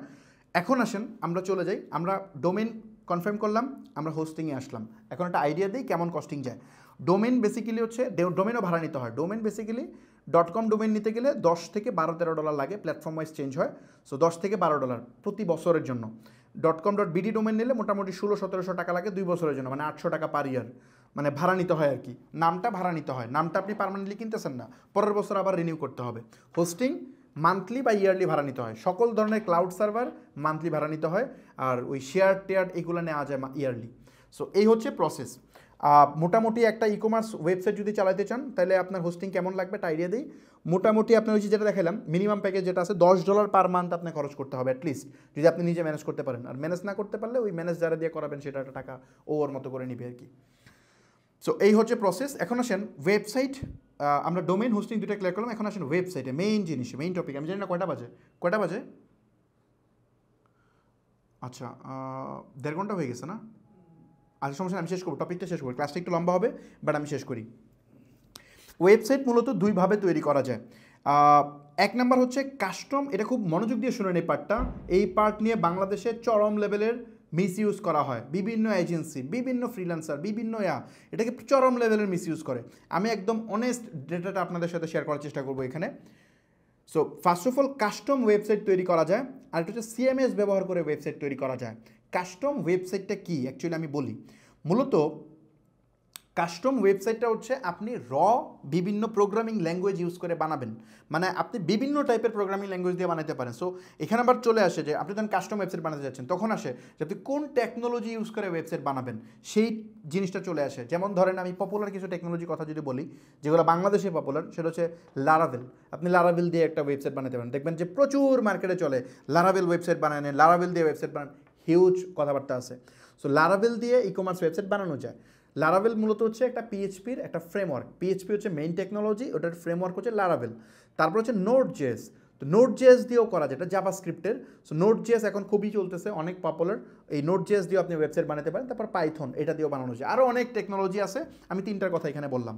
সো এখন আপনারা বেসিক্যালি 2টা নাম এখন বেশি শুনতেছেন, একটা হচ্ছে লারাভেল এবং নোড.js। এখন কাস্টম একটা ওয়েবসাইট যদি আপনি মেক করতে চান তাইলে এখানে বেশ কিছু ইস্যু আছে, অনেক কিছু ইস্যু আছে। সো কী ইস্যু আছে, যেমন ধরেন আমরা সাধারণত ধরেন লারাভেল দিয়ে যদি একটা ওয়েবসাইট বানাতে চাই আপনাকে বিভিন্ন টাইপের কোটেশন দিবে। কেউ বলবে 10,000 টাকায় করে দিবে, আবার কেউ বলবে 50,000 টাকা, কেউ বলবে 2 লাখ টাকা, এরকম একটা প্রাইসিং বলবে। সো মূলত আমি একদম মেইন সিক্রেটটা বলতেছি, সেটা হচ্ছে আপনি একটা বড় মানে বাংলাদেশে যারা top digital web development agency আছে বা সফটওয়্যার ডেভেলপমেন্ট কোম্পানি আছে ওদের কাছে যান, ওদের কাছে গেলে বুঝবেন। আমার নিজের বেশ কয়েকটা মানে আমি নিজে তো ডিজিটাল প্রোডাক্ট ডেভেলপ করি, আমার নিজের ডেভেলপাররা এটা ডেভেলপ করে দেয়। সো এই জন্য আমার এই টেক সেক্টরগুলোতে আমার একটু বিচরণ আছে ভালো। সো এই জন্য আমি ইনার পয়েন্টগুলো জানি। সো লারাভেল দিয়ে একটা ওয়েবসাইট বানাতে গেলে আপনি যদি ব্রেন স্টেশন থেকে একটা কোটেশন নেন, ওরা আপনাকে 10 লাখ টাকার নিচে আমার মনে হয় না কোটেশন দিবে। রাইসুল ভাইয়ের সাথে যোগাযোগ করেন যদি, মনে হয় না 10 লাখ টাকার নিচে বলবে আপনাকে ওয়েবসাইট বানাই দিবে। সো অন্যান্য যারা মিড লেভেল আছে ওদের কাছেও যদি যান 4-5 লাখ টাকা 2-3 লাখ টাকার নিচে আপনাকে কোটেশন দিবে না। তাহলে মানুষ আপনাকে ওই 40-50 হাজার টাকায় কেমনে ওই দিতেছে। বেসিক্যালি এখানে ব্যাপারটা হইতেছে ওয়েবসাইট বা সফটওয়্যার এটা চরম লেভেলের ডার্ক এরিয়া। এটা আপনার কি বলে 5 কোটি টাকার একটা ওয়েবসাইট বা সফটওয়্যার আর 50,000 টাকার একটা সফটওয়্যার, দুইটার মধ্যে দেখতে এমন হইতে পারে যে 50,000 টাকার সফটওয়্যার দেখতে বেশি লুক্রেটিভ, 5 কোটি টাকাটা কম। ডিপেন্ড করে এটার বেসমেন্ট কত স্ট্রং, কে কত লোড নিতে পারে তার উপর ডিপেন্ড করে। একটা উদাহরণ দিতে তাহলে বুঝবেন বিষয়টা। হইতেছে আপনি ধরেন বাড়ি বানাইতেছেন দুইটাই, একটা 5তলা বাড়ি সাথে আরেকটা 5তলা বাড়ি। এখন একটা বাড়ি বানাইতে টাকা লাগছে 1 কোটি টাকা, আরেকটা বাড়ি বানাইতে লাগছে ধরেন 20 কোটি টাকা। এখন উপর দিয়ে দেখে যদি বলেন আরে কী বাড়ি বানাইছে, ওটা দিয়ে 1 কোটি টাকা লাগে, ওটা দিয়ে 20 কোটি টাকা লাগে, কী বলে এগুলা, পাগল হয়ে গেছে মনে হয়। 5তলা বাড়ি আবার 20 কোটি টাকা লাগে মানে কি? বেসিক্যালি ব্যাপারটা হইতেছে এটা 5তলা বাড়ি মানে 5তলা, হয়তো 4তলা ফাউন্ডেশন দিয়ে 5তলা তুলে ফেলছে, এটা হচ্ছে এইটা। আর ওটা হয়তো 50তলা ফাউন্ডেশন দিয়ে 5তলা করছে। সো ওইটার সাথে এটার বেসমেন্ট কি সেম হবে? ওর যখন পরে ওয়েবসাইট বাড়াতে হবে, মানে ওর যদি উপরে আরও 10তলা বানাইতে পারবে, আর এটা বানানো যাবে না, এটার উপর 1তলা কেন, এটা একটু দিলেই তো এটা ভেঙে যাবে, তাই না? আবার পুরোটা ভেঙে আবার করতে হবে। সো আপনি যদি একটা ওয়েবসাইট বানান একদম স্ক্র্যাচ থেকে, ওই ওয়েবসাইটে যদি ধরেন 5,000 মানুষ, মানে ধরেন 50,000 মানুষ লোড নিতে পারে বা 5,000 মানুষের লোড নিতে পারে, তাইলে এটা হচ্ছে একরকম। 5,000 মানুষের ফাউন্ডেশন চিন্তা করে আপনি ওয়েবসাইটটা বানাইছেন, তো এই ওয়েবসাইট 5,000-এর বেশি 6,000 মানুষ আসলে ওয়েবসাইট ডাউন, আর কাজ করবে না। কিন্তু যদি এমন হয় আপনি বিশাল মানে ডেটা স্ট্রাকচার বা সফটওয়্যারের যে মানে কি বলে আপনি কোন কোন ফরম্যাটে করতেছেন, মাইক্রোসার্ভিস আর্কিটেকচার ইউজ করতে, মানে সফটওয়্যার আর্কিটেকচারটা কি, ওই আর্কিটেকচারটা যদি স্ট্রং হয় তাহলে ওটার কস্টিং অনেক বেশি যাবে। ওই যে 10 লাখ টাকা আর যে 50,000 টাকার পার্থক্য বললাম, এটা এখানে যে কোনটার আর্কিটেকচার কত, কোনটার বেসমেন্ট কত। রেজিস্ট্রেশন আপনাকে যে ওয়েবসাইট বানিয়ে দিবে, ওই ওয়েবসাইটে যেমন পিকাবো বা বড় বড় অ্যাপেক্স এদের ওয়েবসাইট বানিয়ে দিয়েছে রেজিস্ট্রেশন, ওই সব জায়গায় যদি 2 লাখ 3 লাখ 5 লাখ মানুষ যায় ওগুলো চলবে। কিন্তু আপনি যেটা 50,000 টাকা দিয়ে বানিয়ে আনবেন বা 10,000 টাকা দিয়ে বানিয়ে আনবেন, এটার মধ্যে 5,000-এর বেশি 6,000 মানুষ গেলে ইনস্ট্যান্ট ডাউন, 2 দিন পরে দেখবেন আর কাজ করে না। সো ব্যাপারটা হচ্ছে এটা এই জায়গায়। সো এই জন্য কাস্টম ওয়েবসাইট বানানো সো ডিফিকাল্ট, এবং অ্যাকচুয়াল কস্টিং আপনার ধরে রাখতে হবে লারাবেল বা নোট যে কোনোটা দিয়ে বানান, আপনি লাখ টাকার নিচে আপনি ওয়েবসাইট বানাতে পারবেন না। যদি কেউ বানিয়ে দেয় তাহলে বুঝবেন এটা টয়, এটা খেলনা ওয়েবসাইট, এটা দিয়ে আপনার কাজ হবে না। আরেকটা ব্যাপার আছে, একটা হচ্ছে ওয়েবসাইট বানানোর কস্টিং দুই রকম, একটা হচ্ছে ডেভেলপমেন্ট কস্ট, একটা হচ্ছে মেনটেন্যান্স কস্ট। ডেভেলপমেন্ট কস্ট হচ্ছে আপনি একেবারে স্ক্র্যাচ থেকে একটা ওয়েবসাইট আপনি বানাচ্ছেন, বানানোর পরে এটা কিন্তু এখানে শেষ না। আপনি হয়তো পিএইচপি ইউজ করছেন, তারপরে আপনি লারাভেলের একটা ভার্সন ইউজ করছেন, লারাভেল এগুলো ভার্সন আপডেট হয়, আপনি হয়তো জ্যাকুইরি ইউজ করছেন, অথবা আপনি অ্যাজাক্স ইউজ করছেন, বা যে কোনো কিছু একটা ইউজ করছেন। টেকনোলজি কিন্তু কয়েক রকমের, একটা ওয়েবসাইটে 5-7 রকমের টেকনোলজি ইউজ হয়। সো ওই প্রত্যেকটা টেকনোলজি, আপনি বুটস্ট্র্যাপ ইউজ করছেন, এগুলো টেকনোলজি কিন্তু আপডেট হয় রেগুলারলি। সো আপনি ইউজ করতেছেন, 2 দিন পরে একটা টেকনোলজি আপডেট হয়েছে, আপডেট হওয়ার পর দেখবেন আপনার ওয়েবসাইট ভেঙে গেছে। সো ভেঙে গেছে কারণ কি, আপনি আগে যেটা ইউজ করতেছিলেন এটার একটা বাগ হয়তো ফিক্স করে গেছে নতুন ভার্সনে, ওই টেকনোলজিতে একটা বাগ ছিল, ওটা ফিক্স হয়েছে, তখন আপনার ওয়েবসাইটে কাজ করবে না। তখন কি করতে হবে, তখন আপনাকে এগেইন ওয়েবসাইট ঠিক করতে হবে, মানে আপডেট করতে হবে, মেনটেনেন্স করতে হবে। এই জন্য কাস্টম ওয়েবসাইট অলওয়েজ মেনটেনেন্স করতে হয়, অলওয়েজ এটাকে দেখাশোনা করতে হয়। আপনি একবার বানায় ছেড়ে দিবেন এটা হবে না, এটা রেগুলারলি মেনটেনেন্স করতে হয়, দেখাশোনা করতে হয়। সো কাস্টম ওয়েবসাইটের মেনটেনেন্স অনেক হাই হয়। কেন হয় এটা উদাহরণ দিই, যেমন ধরেন একটা ওয়েবসাইট বানাতে মোটামুটি 1 লাখ লাইন কোড লেখা লাগে, for example 1 lakh line code লেখা লাগে, কোড লিখলে এটা ওয়েবসাইট হয়। এখন আমি 1 লাইন কোড কীভাবে লিখছি এটা আমি জানি। এখন আমার জায়গায় যদি আরেকজন মানুষ এটা ম্যানেজ করে, সে কিন্তু এটা পারবে না, সে ভুলে যাবে, ইভেন ওই ডেভেলপারই ভুলে যাবে মানে 6-7 মাস পরে ওই কোড দেখলে সে নিজেই বুঝবে না। আমি যখন ডিজিটাল প্রোডাক্ট ডেভেলপ করে আমার ডেভেলপাররা এটার মানে এসআরএস ডেভেলপ করে একটা টিম, মানে এখানে লটস অফ কাজ, এগুলো যারা জানে না তারা বুঝে না আসলে। মানে আপনারা জানেন না দেখে আইওয়াশ মানুষ করতে পারে ইজিলি। সো ব্যাপারটা হইতেছে এসআরএস লিখতে হয়, ওইটা আর্কিটেকচার ইঞ্জিনিয়ার, এটা আর্কিটেক্ট, একজন সফটওয়্যার আর্কিটেক্ট এগুলো মানে সব ঠিক করে দেয়, ডেটাবেস স্কিমা ঠিক করে দেয়, তারপর এটা কোড লেখা শুরু হয়, টেস্ট করতে হয় এটা কি ঠিকভাবে কাজ করতেছে কিনা, হিউজ ব্যাপার স্যাপার এখানে আছে। সো আমাদের একটা প্রোডাক্ট তো 2-3 মাস কিউএ মানে একজন সব মানে কী বলে এটা কোয়ালিটি টেস্টই করতে হয় 2-3 মাস, বিভিন্ন বাগ আসে, বাগ ফিক্স করতে হয়, তাই না? সো এই কারণে কাস্টম ওয়েবসাইট আপনি যখন বানিয়ে নেবেন, কাস্টম ওয়েবসাইট সবার জন্য না। আপনি কাস্টম ওয়েবসাইট বানাতে গেলে হিউজ বাজেট রাখতে হবে, আদারওয়াইজ পসিবল না। আপনাকে অপশন আছে এখানে, ঘাবড়ায় যাওয়ার কিছু না, অপশন আছে, অপশন আমি বলতেছি আপনার জন্য কোনটা রাইট। এখন আসেন যে এই কাস্টম ওয়েবসাইটে মেনটেন্যান্স কস্ট কত আসতে পারে। অ্যাটলিস্ট আপনি ধরেন 2 জন লোক লাগবে মেনটেন্যান্সের জন্য, একজন ফ্রন্ট এন্ড একজন ব্যাক এন্ড, 2 জন ইঞ্জিনিয়ারের বেতন আছে ধরেন একদম কম করে হলেও 50,000 টাকা পার মান্থ। 50,000 টাকা পার মান্থ অ্যাফোর্ড করতে পারার মতো প্রতি মাসে আপনার ক্যাপাসিটি থাকতে হবে। আর ওয়েবসাইট বানাইতে মোটামুটি আপনি ধরে নেন আরও লাখখানেক টাকার উপরে লাগবে। সো এটা যদি আপনি অ্যাফোর্ড করতে পারেন তাহলে আপনি কাস্টম ওয়েবসাইট বানান, কোনো সমস্যা নেই। আর যদি কাস্টম ওয়েবসাইট আপনি না বানান, মানে কাস্টম ওয়েবসাইট না বানায় যদি আপনি অন্য টেকনোলজি ইউজ করেন, কোনো সিএমএস ইউজ করেন, তাহলে এই ঘাটতিগুলো নাই, কারণ মানে ওই বাগ টাগ আসবে না, কারণ এগুলোর বাগ আগে থেকে ফিক্স করা। আমি এখন সলিউশন দিই, যেমন ধরেন বলছিলাম না যে কাস্টম ওয়েবসাইট তৈরি করা একটা মেথড, এই মেথডে কিছু সুবিধা, আর সিএমএসটা একটু পরিচয় করে দিয়ে তারপর দুইটা কম্পেয়ার করি। সিএমএসটা মানে হচ্ছে কন্টেন্ট ম্যানেজমেন্ট সিস্টেম বা কন্টেন্ট ম্যানেজমেন্ট সফটওয়্যার। ব্যাপারটা হইতেছে ধরেন এই ফর এক্সাম্পল ওয়ার্ডপ্রেস হচ্ছে একটা সিএমএস। ওয়ার্ডপ্রেস আপনারা অনেকেই নাম শুনছেন হয়তো। ওয়ার্ডপ্রেস মূলত হচ্ছে ওয়েবসাইট ডেভেলপ করার একটা সফটওয়্যার। সো কেমনে একটা ওয়েবসাইট বানাবেন আপনি, ধরেন একটা ই কমার্স ওয়েবসাইটে সব কিছু কিন্তু কমন, আপনি খেয়াল করেন একটা ওয়েবসাইটে প্রোডাক্ট অ্যাড করার অপশন থাকে, ইনভেন্টরি থাকে, কাস্টমার থাকে, তারপর অ্যাড টু কার্ট থাকে, চেক আউট থাকে। এই প্রত্যেকটা ওয়েবসাইটে কিন্তু একই প্রসেস, খেয়াল করছেন আপনি? সব মানে ক্যাটাগরি থাকে, তারপর হচ্ছে কালেকশন থাকে, রিভিউ দেওয়ার অপশন থাকে, সব কটা ওয়েবসাইটে ফাংশনালিটি সেম। সো এই ফাংশনালিটি বারবার কেন বানাইতে হবে, প্রতিবার কেন বানানো লাগবে? এটা কেউ না কেউ একজন বানায় রাখছে আগে থেকে।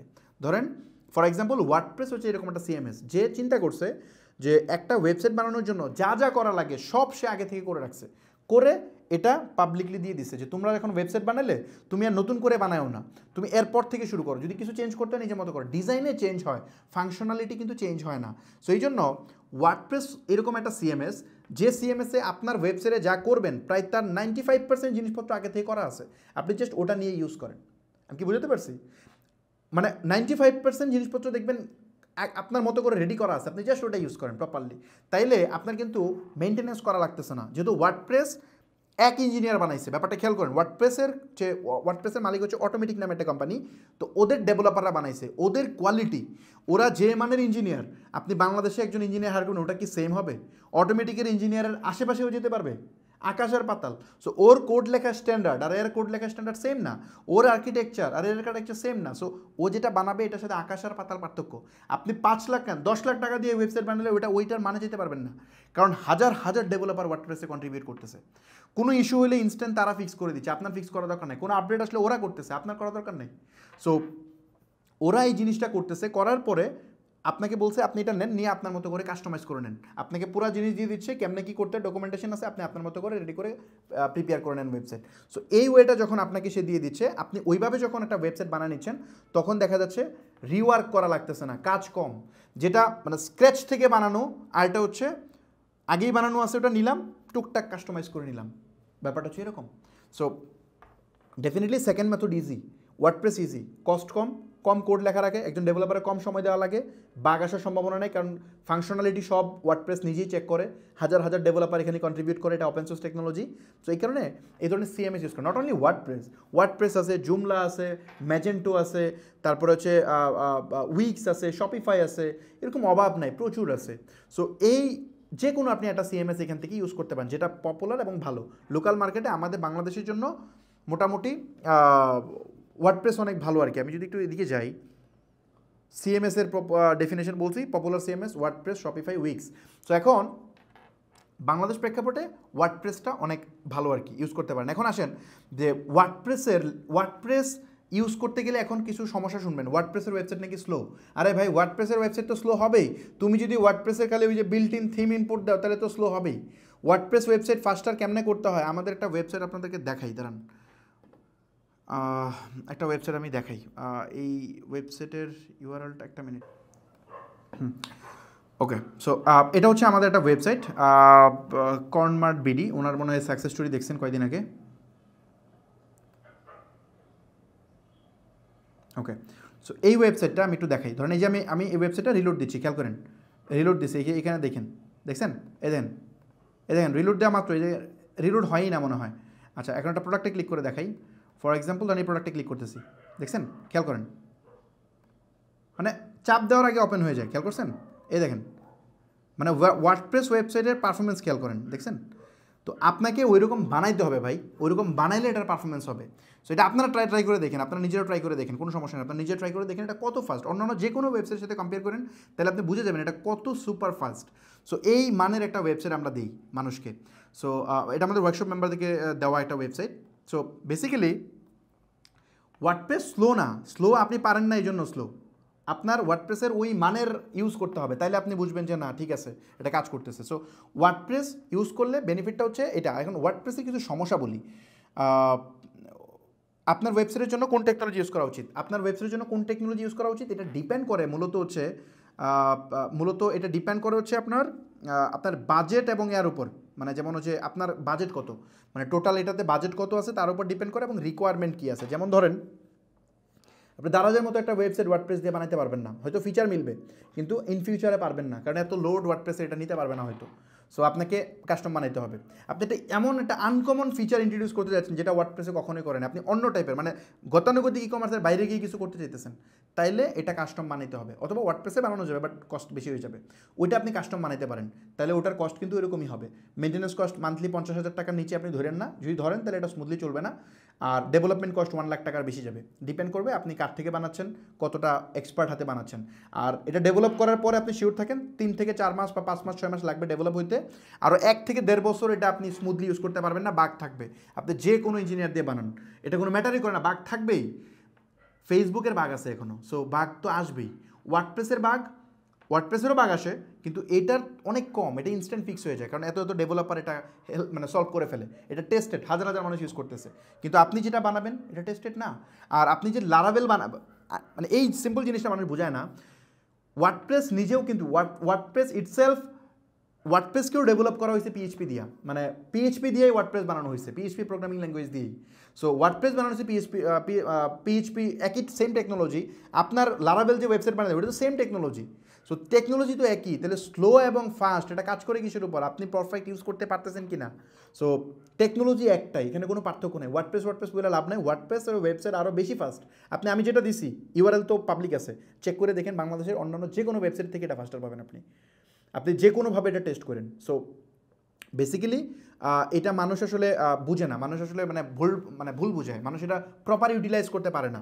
সো এই জন্য আপনার যদি কাস্টম ওয়েবসাইট বানাইতে চান তাহলে যাবে। আমি মনে করি আপনার যদি ই কমার্স ব্যবসা হয়, আপনার মানে ওয়েবসাইটে বাজেট যদি 4-5 লাখ টাকার কম থাকে, তাহলে কোনোভাবেই আপনার কাস্টম বানানো উচিত না, আপনাকে ওয়ার্ডপ্রেস বা শপিফাই যাওয়া উচিত। সো শপিফাই গিয়ে শপিফাইয়ের পারফেক্ট ইউটিলাইজেশনটা নিয়েন। ব্যাপারটা হচ্ছে এরকম যে ওয়ার্ডপ্রেস দিয়ে বানাইলেন আর খালি ওয়ার্ডপ্রেস ইনস্টল দিয়ে নিয়ে এসে বললেন, তাহলে তো ভাই স্পিড হবে না ভাই। ওটার একদম মানে থিম দিলাম আর কাজ হয়ে গেলো, ব্যাপারটা তা না। এটার আপনার ওয়ার্ডপ্রেসের কোরে কাজ করতে হবে, তাইলে আপনার পারফরমেন্স ভালো হবে। সো এই জিনিসটা ওয়ার্ডপ্রেস দিয়ে ওয়েবসাইট আপনার 2 দিনের এগুলো আলোচনা করে ফেলছি মনে হয়। আচ্ছা, বাজেট আসেন। ওয়ার্ডপ্রেসের ওয়েবসাইট দেখবেন আপনার কেমন, ওয়ার্ডপ্রেসের ওয়েবসাইট বানাতে কত টাকা লাগে এটা একটা আইডিয়া দিই। ওয়ার্ডপ্রেসের ওয়েবসাইট বেসিক্যালি আপনি দেখবেন 5-7 হাজার 10,000 টাকা দিয়ে মানুষ বানায় দেয়। সো ওইগুলা ওই যে আপনি যে ব্লেমগুলো দেন না, যে ওয়ার্ডপ্রেসের ওয়েবসাইট স্পিড লো, হ্যাক হয়, এই সেই হাবিজাবিগুলো যে বলেন, এগুলা বেসিক্যালি ওই আপনি নাল বাসন থিম হাবিজাবি এগুলো ইউজ করেন, যার কারণে হয়। আমি পরের ক্লাসে হয়তো আরও আলোচনা করবো ওয়ার্ডপ্রেস ওয়েবসাইট কেমনে বানাইতে হয়, আমি নিজে একটা বানায় দেখানোর চেষ্টা করবো। সো ওয়ার্ডপ্রেসের ওয়েবসাইট বানাইলে ভালো এজেন্সি থেকে ভালো কস্টিং নেবে এবং পারফরমেন্স ভালো আসবে। আমরা একদম ডিপলি কাজ করি এবং আমাদের ওয়েবসাইটের মাশাআল্লাহ পারফরমেন্স অনেক ভালো হয়। সো আমি তো একটু দেখাইছি, আর আমরা লোকাল এবং ইন্টারন্যাশনাল অনেক জায়গায় কাজ করি। আমাদের ওয়েবসাইটে বেসিক্যালি স্টেপ আপ যে ওয়েবসাইটগুলো ডেভেলপ করে দেয়, এগুলোর প্যাকেজ হচ্ছে এরকম: স্টার্টার প্যাকেজ 30,000 টাকা, তারপরে অ্যাডভান্স প্যাকেজ 50,000 টাকা, বিজনেস প্যাকেজ হচ্ছে 80,000 টাকা। সো এটা হচ্ছে আমাদের একদম প্রাইজিং, এর বেশিও নেই না আমরা, কমও নেই না, এটাই ফিক্সড। অনেকে আছে হচ্ছে অনেক কমে করে দেয়, বাট ওইগুলোর সাথে আমাদেরটা কম্পেয়ার করলে হবে না। কম্পেয়ার করার আগে পারফরমেন্স কম্পেয়ার করতে হবে আপনাকে। যে ওরা হয়তো জাস্ট মনে করেন যে জাস্ট একটা থিম ইনস্টল দিল, উডমার্ট থিম হাবিজাবি ইনস্টল দিয়ে দিল, ওইটা দিলে তো হইলো না। আপনাকে একদম পেজ বিল্ডার দিয়ে পুরো ওয়েবসাইট কাস্টমাইজ করতে হবে, এটার স্পিড ঠিকঠাক করতে হবে। সো এইগুলা করলে কাজটা হয়। বাই দ্য ওয়ে, আমি এখানে স্টেপ আপে প্রমোশন করতেছি না। স্টেপ আপ আগামী 6 মান্থ, স্টেপ আপ এর আগে থেকে তো কাজ নিতে পারেই না, মানে ধরেন আমরা 4-5 মাস যাবত প্রচুর লিড আছে আমাদের কাছে, আমরা কোনো কাজ নতুন করে নিচ্ছি না। সামনে আরও 5-6 মাস মনে হয় না কোনো কাজ নিতে পারবো, কারণ যেহেতু আমরা ওয়ার্কশপ শুরু করতেছি আবার। কারণ এই প্রত্যেকটা ওয়ার্কশপ মেম্বারকে আমরা ওয়েবসাইট বানিয়ে দিব, এবং আমরা এই অ্যাডভান্স প্যাকেজের যে ওয়েবসাইটটা আমরা এটা ওয়ার্কশপ মেম্বারদেরকে দিই। মানে দেখেন, ও ঢুকতেছে 25,000 টাকা দিয়ে, বাট আমরা 50,000 টাকা সমমানের একটা ওয়েবসাইট তাকে আমরা দিই, যেটা সুপার ফাস্ট এবং হাইলি কাস্টমাইজেবল। সো এই জিনিসটা সে এখানে পায়। সো এই জন্য আমরা প্রায় 350 বা 400 মতো ওয়েবসাইট আমরা অলরেডি হ্যান্ড ওভার করছি আমাদের আগের ওয়ার্কশপ মেম্বারদেরকে, এবং আমরা পাবলিকলি অ্যানাউন্সমেন্ট দিয়ে দিয়েছি। আরও কিছু বাকি আছে, তাদেরকে বলে দিয়েছি আপনাদের যদি কারো ওয়েবসাইট লাগে জাস্ট আমাদের সাথে যোগাযোগ করেন, আমরা নিতে পারবেন। সো এটা আরও মাসখানেক আগে তো ওই ওয়েবসাইট ওরা নিচ্ছে, আমাদের টিম মেম্বার অলরেডি সবাই ওয়েবসাইট পেয়ে যাচ্ছে, ওয়েবসাইট পিক্সেল সব আমরা করে দিচ্ছি। সো এইবার যেহেতু ওয়ার্কশপে এগেইন লোক ঢুকতেছে, ওদের ওয়েবসাইট আমাদের বানিয়ে দিতে হবে। এই জন্য আমরা আপাতত অনেকেই যোগাযোগ করতেছেন, প্লিজ আমাদের কেয়ার করবেন। আমরা আপাতত এইটা দিতে পারবো না। এই ওয়ার্কশপ বেসিক্যালি আমি আনতে চাইছিলাম না এই জন্য, কারণ ওয়ার্কশপ না আনলে আমি 50,000 টাকার ওয়েবসাইট প্রচুর সেল করতে পারতাম, আমার রেভিনিউ বাড়তো। সো এখানে রেভিনিউ না, এটাকে আমাদের মানে মোটামুটি চ্যারিটি প্রজেক্টের মতো কল্পনা করতে হয়, যে এখানে মানুষ আসতেছে মানে ইনস্ট্যান্ট আসার মতো। কোর্স টোর্স আমি যে খাটতেছি 6 মাস, এটা তো আসেই। আমার 40-50 জন একটা টিম খাটতেছে, এটা তো আসে, এদের স্যালারি আছে পার মান্থ। 40 জন মানুষের স্যালারি কত পার মান্থ? অনেক টাকা। এগুলো তো আসেই। এগুলার পরেও একটা ওয়েবসাইট আমরা ডেভেলপ করে দিচ্ছি। নট অনলি ওয়েবসাইট, আমরা পিক্সেল সেট আপ করে দিই, অ্যাড রান করে দিই, সব এগুলো রিভিউ মনে হয় আমরা টুকটাক এখন পাবলিশ করতেছি। এগুলো একটু দেখেন, আমরা প্ল্যান ছিল এগুলো পরে করার, বাট এগুলো এখন টুকটাক করতেছি আর কি, আপনারা অনেকেই জানতে চাচ্ছেন এই জন্য। ওকে, সো এই 5-7 হাজার টাকার ওয়েবসাইট কেমনে প্রোভাইড করে বলছি একটু আগে, যে এইগুলো দিয়ে আপনি যে পারফরমেন্স এগুলো পাবেন না। এখন আমি লাস্ট যে ব্যাপারটা বলবো, ক্লাস লম্বা হয়ে যাচ্ছে, লাস্ট যে ব্যাপারটা বলবো, ওয়েবসাইট ডেভেলপ করার আগে সবচেয়ে যে গুরুত্বপূর্ণ বিষয়গুলো, আপনি যেখান থেকে ওয়েবসাইট বানান যে ব্যাপারগুলো আপনার মাথায় রাখতে হবে। 1 নম্বর হচ্ছে মার্কেটিং ফ্রেন্ডলি ওয়েবসাইট হইতে হবে। দেখেন ওয়েবসাইট বানানোর উদ্দেশ্য কি, কেন আমরা ওয়েবসাইট বানাচ্ছি? সেল করার জন্য, যেন ফেসবুক প্রপারলি ট্র্যাক করতে পারে, গুগল যেন ট্র্যাক করতে পারে, অ্যাড প্ল্যাটফর্মগুলো যেন প্রপার সিঙ্ক্রোনাইজ করতে পারে। এই জন্য তো আমরা ওয়েবসাইট বানাচ্ছি, তাই না? আদারওয়াইজ তো ওয়েবসাইট দরকার ছিল না। সো এই জন্য ওয়েবসাইট হইতে হবে মার্কেটিং ফ্রেন্ডলি, গুগল যেন এটাকে পছন্দ করে, ফেসবুক যেন এটা পছন্দ করে। আপনি ওয়েবসাইট বানাইছেন, ফেসবুকের ব্রাউজার কিন্তু কি বলে, ফেসবুক কিন্তু আপনি দেখবেন অ্যাডে ক্লিক করলে আপনার একটা ব্রাউজার ওপেন করে, মানে ওর নিজস্ব ব্রাউজারে, মানে ফেসবুকের নিজস্ব ব্রাউজারে অ্যাডটা ওপেন হয়, আপনার ওয়েবসাইটটা ওপেন হয়। সো ওই সময় ওই ব্রাউজারটা কিন্তু গুগল ক্রোমের মতো স্ট্রং না। আপনি গুগল ক্রোমে দেখেন আপনার ওয়েবসাইট খুব ভালো চলে, কিন্তু আপনি দেখবেন ফেসবুকের ব্রাউজারে ল্যাগ হয়। সো ফেসবুকের ব্রাউজারে যদি ল্যাগ হয় তাহলে তো গেছে। তো আপনার ওয়েবসাইটকে ওই ফেসবুকের ব্রাউজারের জন্য কম্পিটেবল করতে হবে, আদারওয়াইজ আপনি প্রচুর সেল হারাবেন। কারণ কেউ গুগল ক্রোম দিয়ে আপনার ওয়েবসাইটে আসবে না, মানুষ ওই অ্যাডে ক্লিক করে ওয়েবসাইটে আসবে।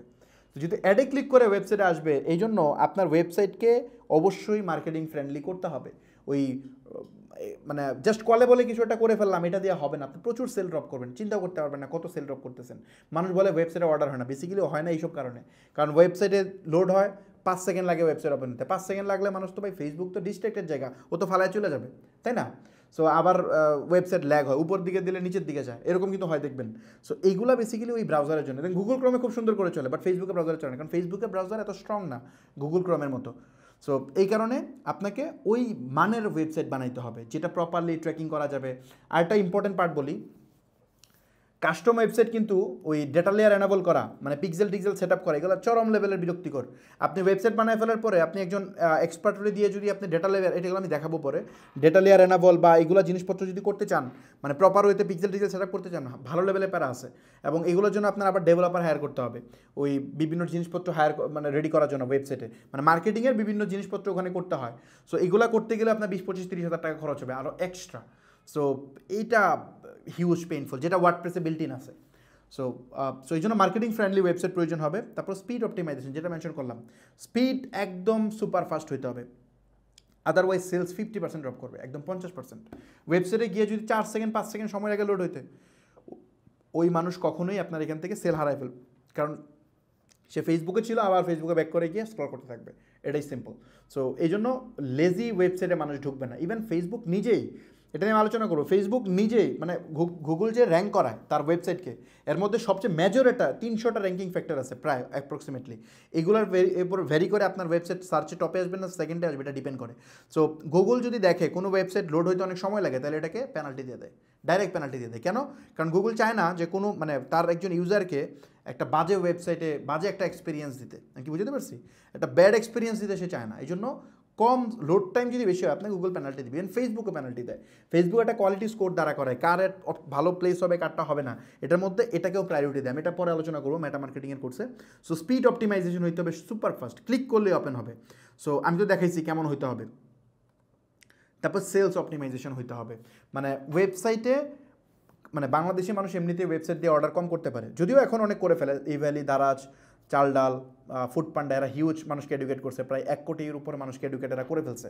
দারাজের রেগুলার কেনাকাটা করে প্রায় 30-40 লাখ মানুষ, ইভ্যালির অনেক গ্রাহক আছে, তারপর চাল ডালের অনেক গ্রাহক আছে, ফুড পান্ডার অনেক গ্রাহক আছে, এরা শিখাই ফেলছে কেমনে কিনতে হয়। সো এখন আর ইস্যু না, আগে ইস্যু ছিল। তো তারপরেও স্টিল আপনাকে ওয়েবসাইট বানাইতে হবে একদম সিম্পল ওয়েতে। ধরেন আপনার অ্যাড টু কার্ট বাটন এমন এক জায়গায় রাখছেন, আপনি অ্যাড টু কার্ট ক্লিক করলে ওই উপরে কার্টে একটা বাটন মানে সংখ্যা বাড়ে, ওইটা মানুষ খুঁজেই পায় না যে ওই কার্টে ক্লিক করে চেকআউটে যেতে হয়। এইসব প্রসেস হলে হবে না, কাস্টমার জার্নির জন্য ইজি হয় ওইরকম করতে হবে। তারপরে আপনার চেকআউট পেজ প্রপার কাস্টমাইজ করতে হবে, যাতে করে এত গিঞ্জি জিনিস না দেখে যেন কাস্টমারটা ফেরত না চলে যায়, আপনার যেন অর্ডার বেশি হয়। এটাকে বলে সিআরও। ওই সিআরও যদি আপনি কনভার্সন রেট অপটিমাইজেশন, এটা যদি আপনি না করেন তাহলে হবে না। কেমনে? আপনি ধরেন আগে 100 জন মানুষ আপনার ওয়েবসাইটে আসতো, ওই 100 জন ওয়েবসাইট থেকে আপনি হয়তো 2টা অর্ডার পাইতেন। এটাকে সিআরও করে এই 100 জনের মধ্যেই সেম অ্যাড কস্ট সেম সব কিছুর মধ্যে আপনি 2টা জায়গায় হয়তো 5টা অর্ডার পেতে পারবেন, জাস্ট সেলস অপটিমাইজ যদি করে নেন। এটা কেমনে করবেন, এটার উপর কোর্স আছে আমাদের ওয়ার্কশপের মধ্যে। সো এবং আমরা যে ওয়েবসাইটগুলো দিই ওগুলোতে আমরা সিআরও করে দিই। তারপরে এসিও অপটিমাইজেশন, ওয়েবসাইট জন্য এসিও অপটিমাইজ হয়, গুগল যাতে তাকে পছন্দ করে, আদারওয়াইজ অনেক প্রবলেম হয়। এখন যেহেতু বাংলাদেশের সার্চ অনেক বাড়তেছে, সো গুগলের কিছু ফর্মুলা আছে, ওগুলো মেনটেন করে আপনাকে ওয়েবসাইটটা বানাইতে হবে। গুগল কিছু পলিসি বলে দিছে যে আমার ওয়েবসাইট বানাইতে হবে এমনি, এই ট্যাগগুলো এরকম হইতে হবে, এটা H1 ট্যাগ হইতে হবে, এটা H2 ট্যাগ হইতে হবে, এই ওয়েতে কাজ করতে হবে, এইভাবে স্কিমা বানাইতে হবে। সো এই জিনিসগুলো গুগল বলে দিছে, ওই গুগলের যে ডকুমেন্টেশন ওটা ফলো করে আপনাকে ওয়েবসাইটটা বানাইতে হবে, তাইলে আপনার ঠিক আছে। এখন ধরেন একজন মার্কেটার ওর মতো একজন ডেভেলপার ও তার মতো করে ওয়েবসাইট বানিয়ে দিয়ে দিল, তো হবে না। আপনি ওয়েবসাইট বানানোর আগে মার্কেটারের সাথে অবশ্যই কথা বলতে হবে। মোট কথা হচ্ছে আপনার ওয়েবসাইট, যে কোনো ওয়েবসাইট ডেভেলপ করার আগে অবশ্যই একজন এক্সপার্ট ডিজিটাল মার্কেটারের পরামর্শ নিয়ে তারপর বানাবেন, আদারওয়াইজ আপনি ভুল সিদ্ধান্ত নিয়ে নেবেন বা এটা হবে না।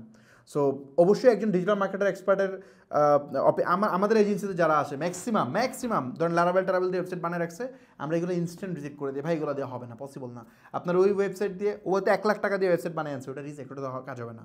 কারণ ওটা দিয়ে আমরা ওটার পিছনে কাজ করতে গেলে যে এফোর্ট দিতে হবে, এর চেয়ে বেটার নতুন ওয়েবসাইট আমরা বানিয়ে ফেলতে পারবো ওয়ার্ডপ্রেসে বা শপিফাই, তার চেয়ে বেটার।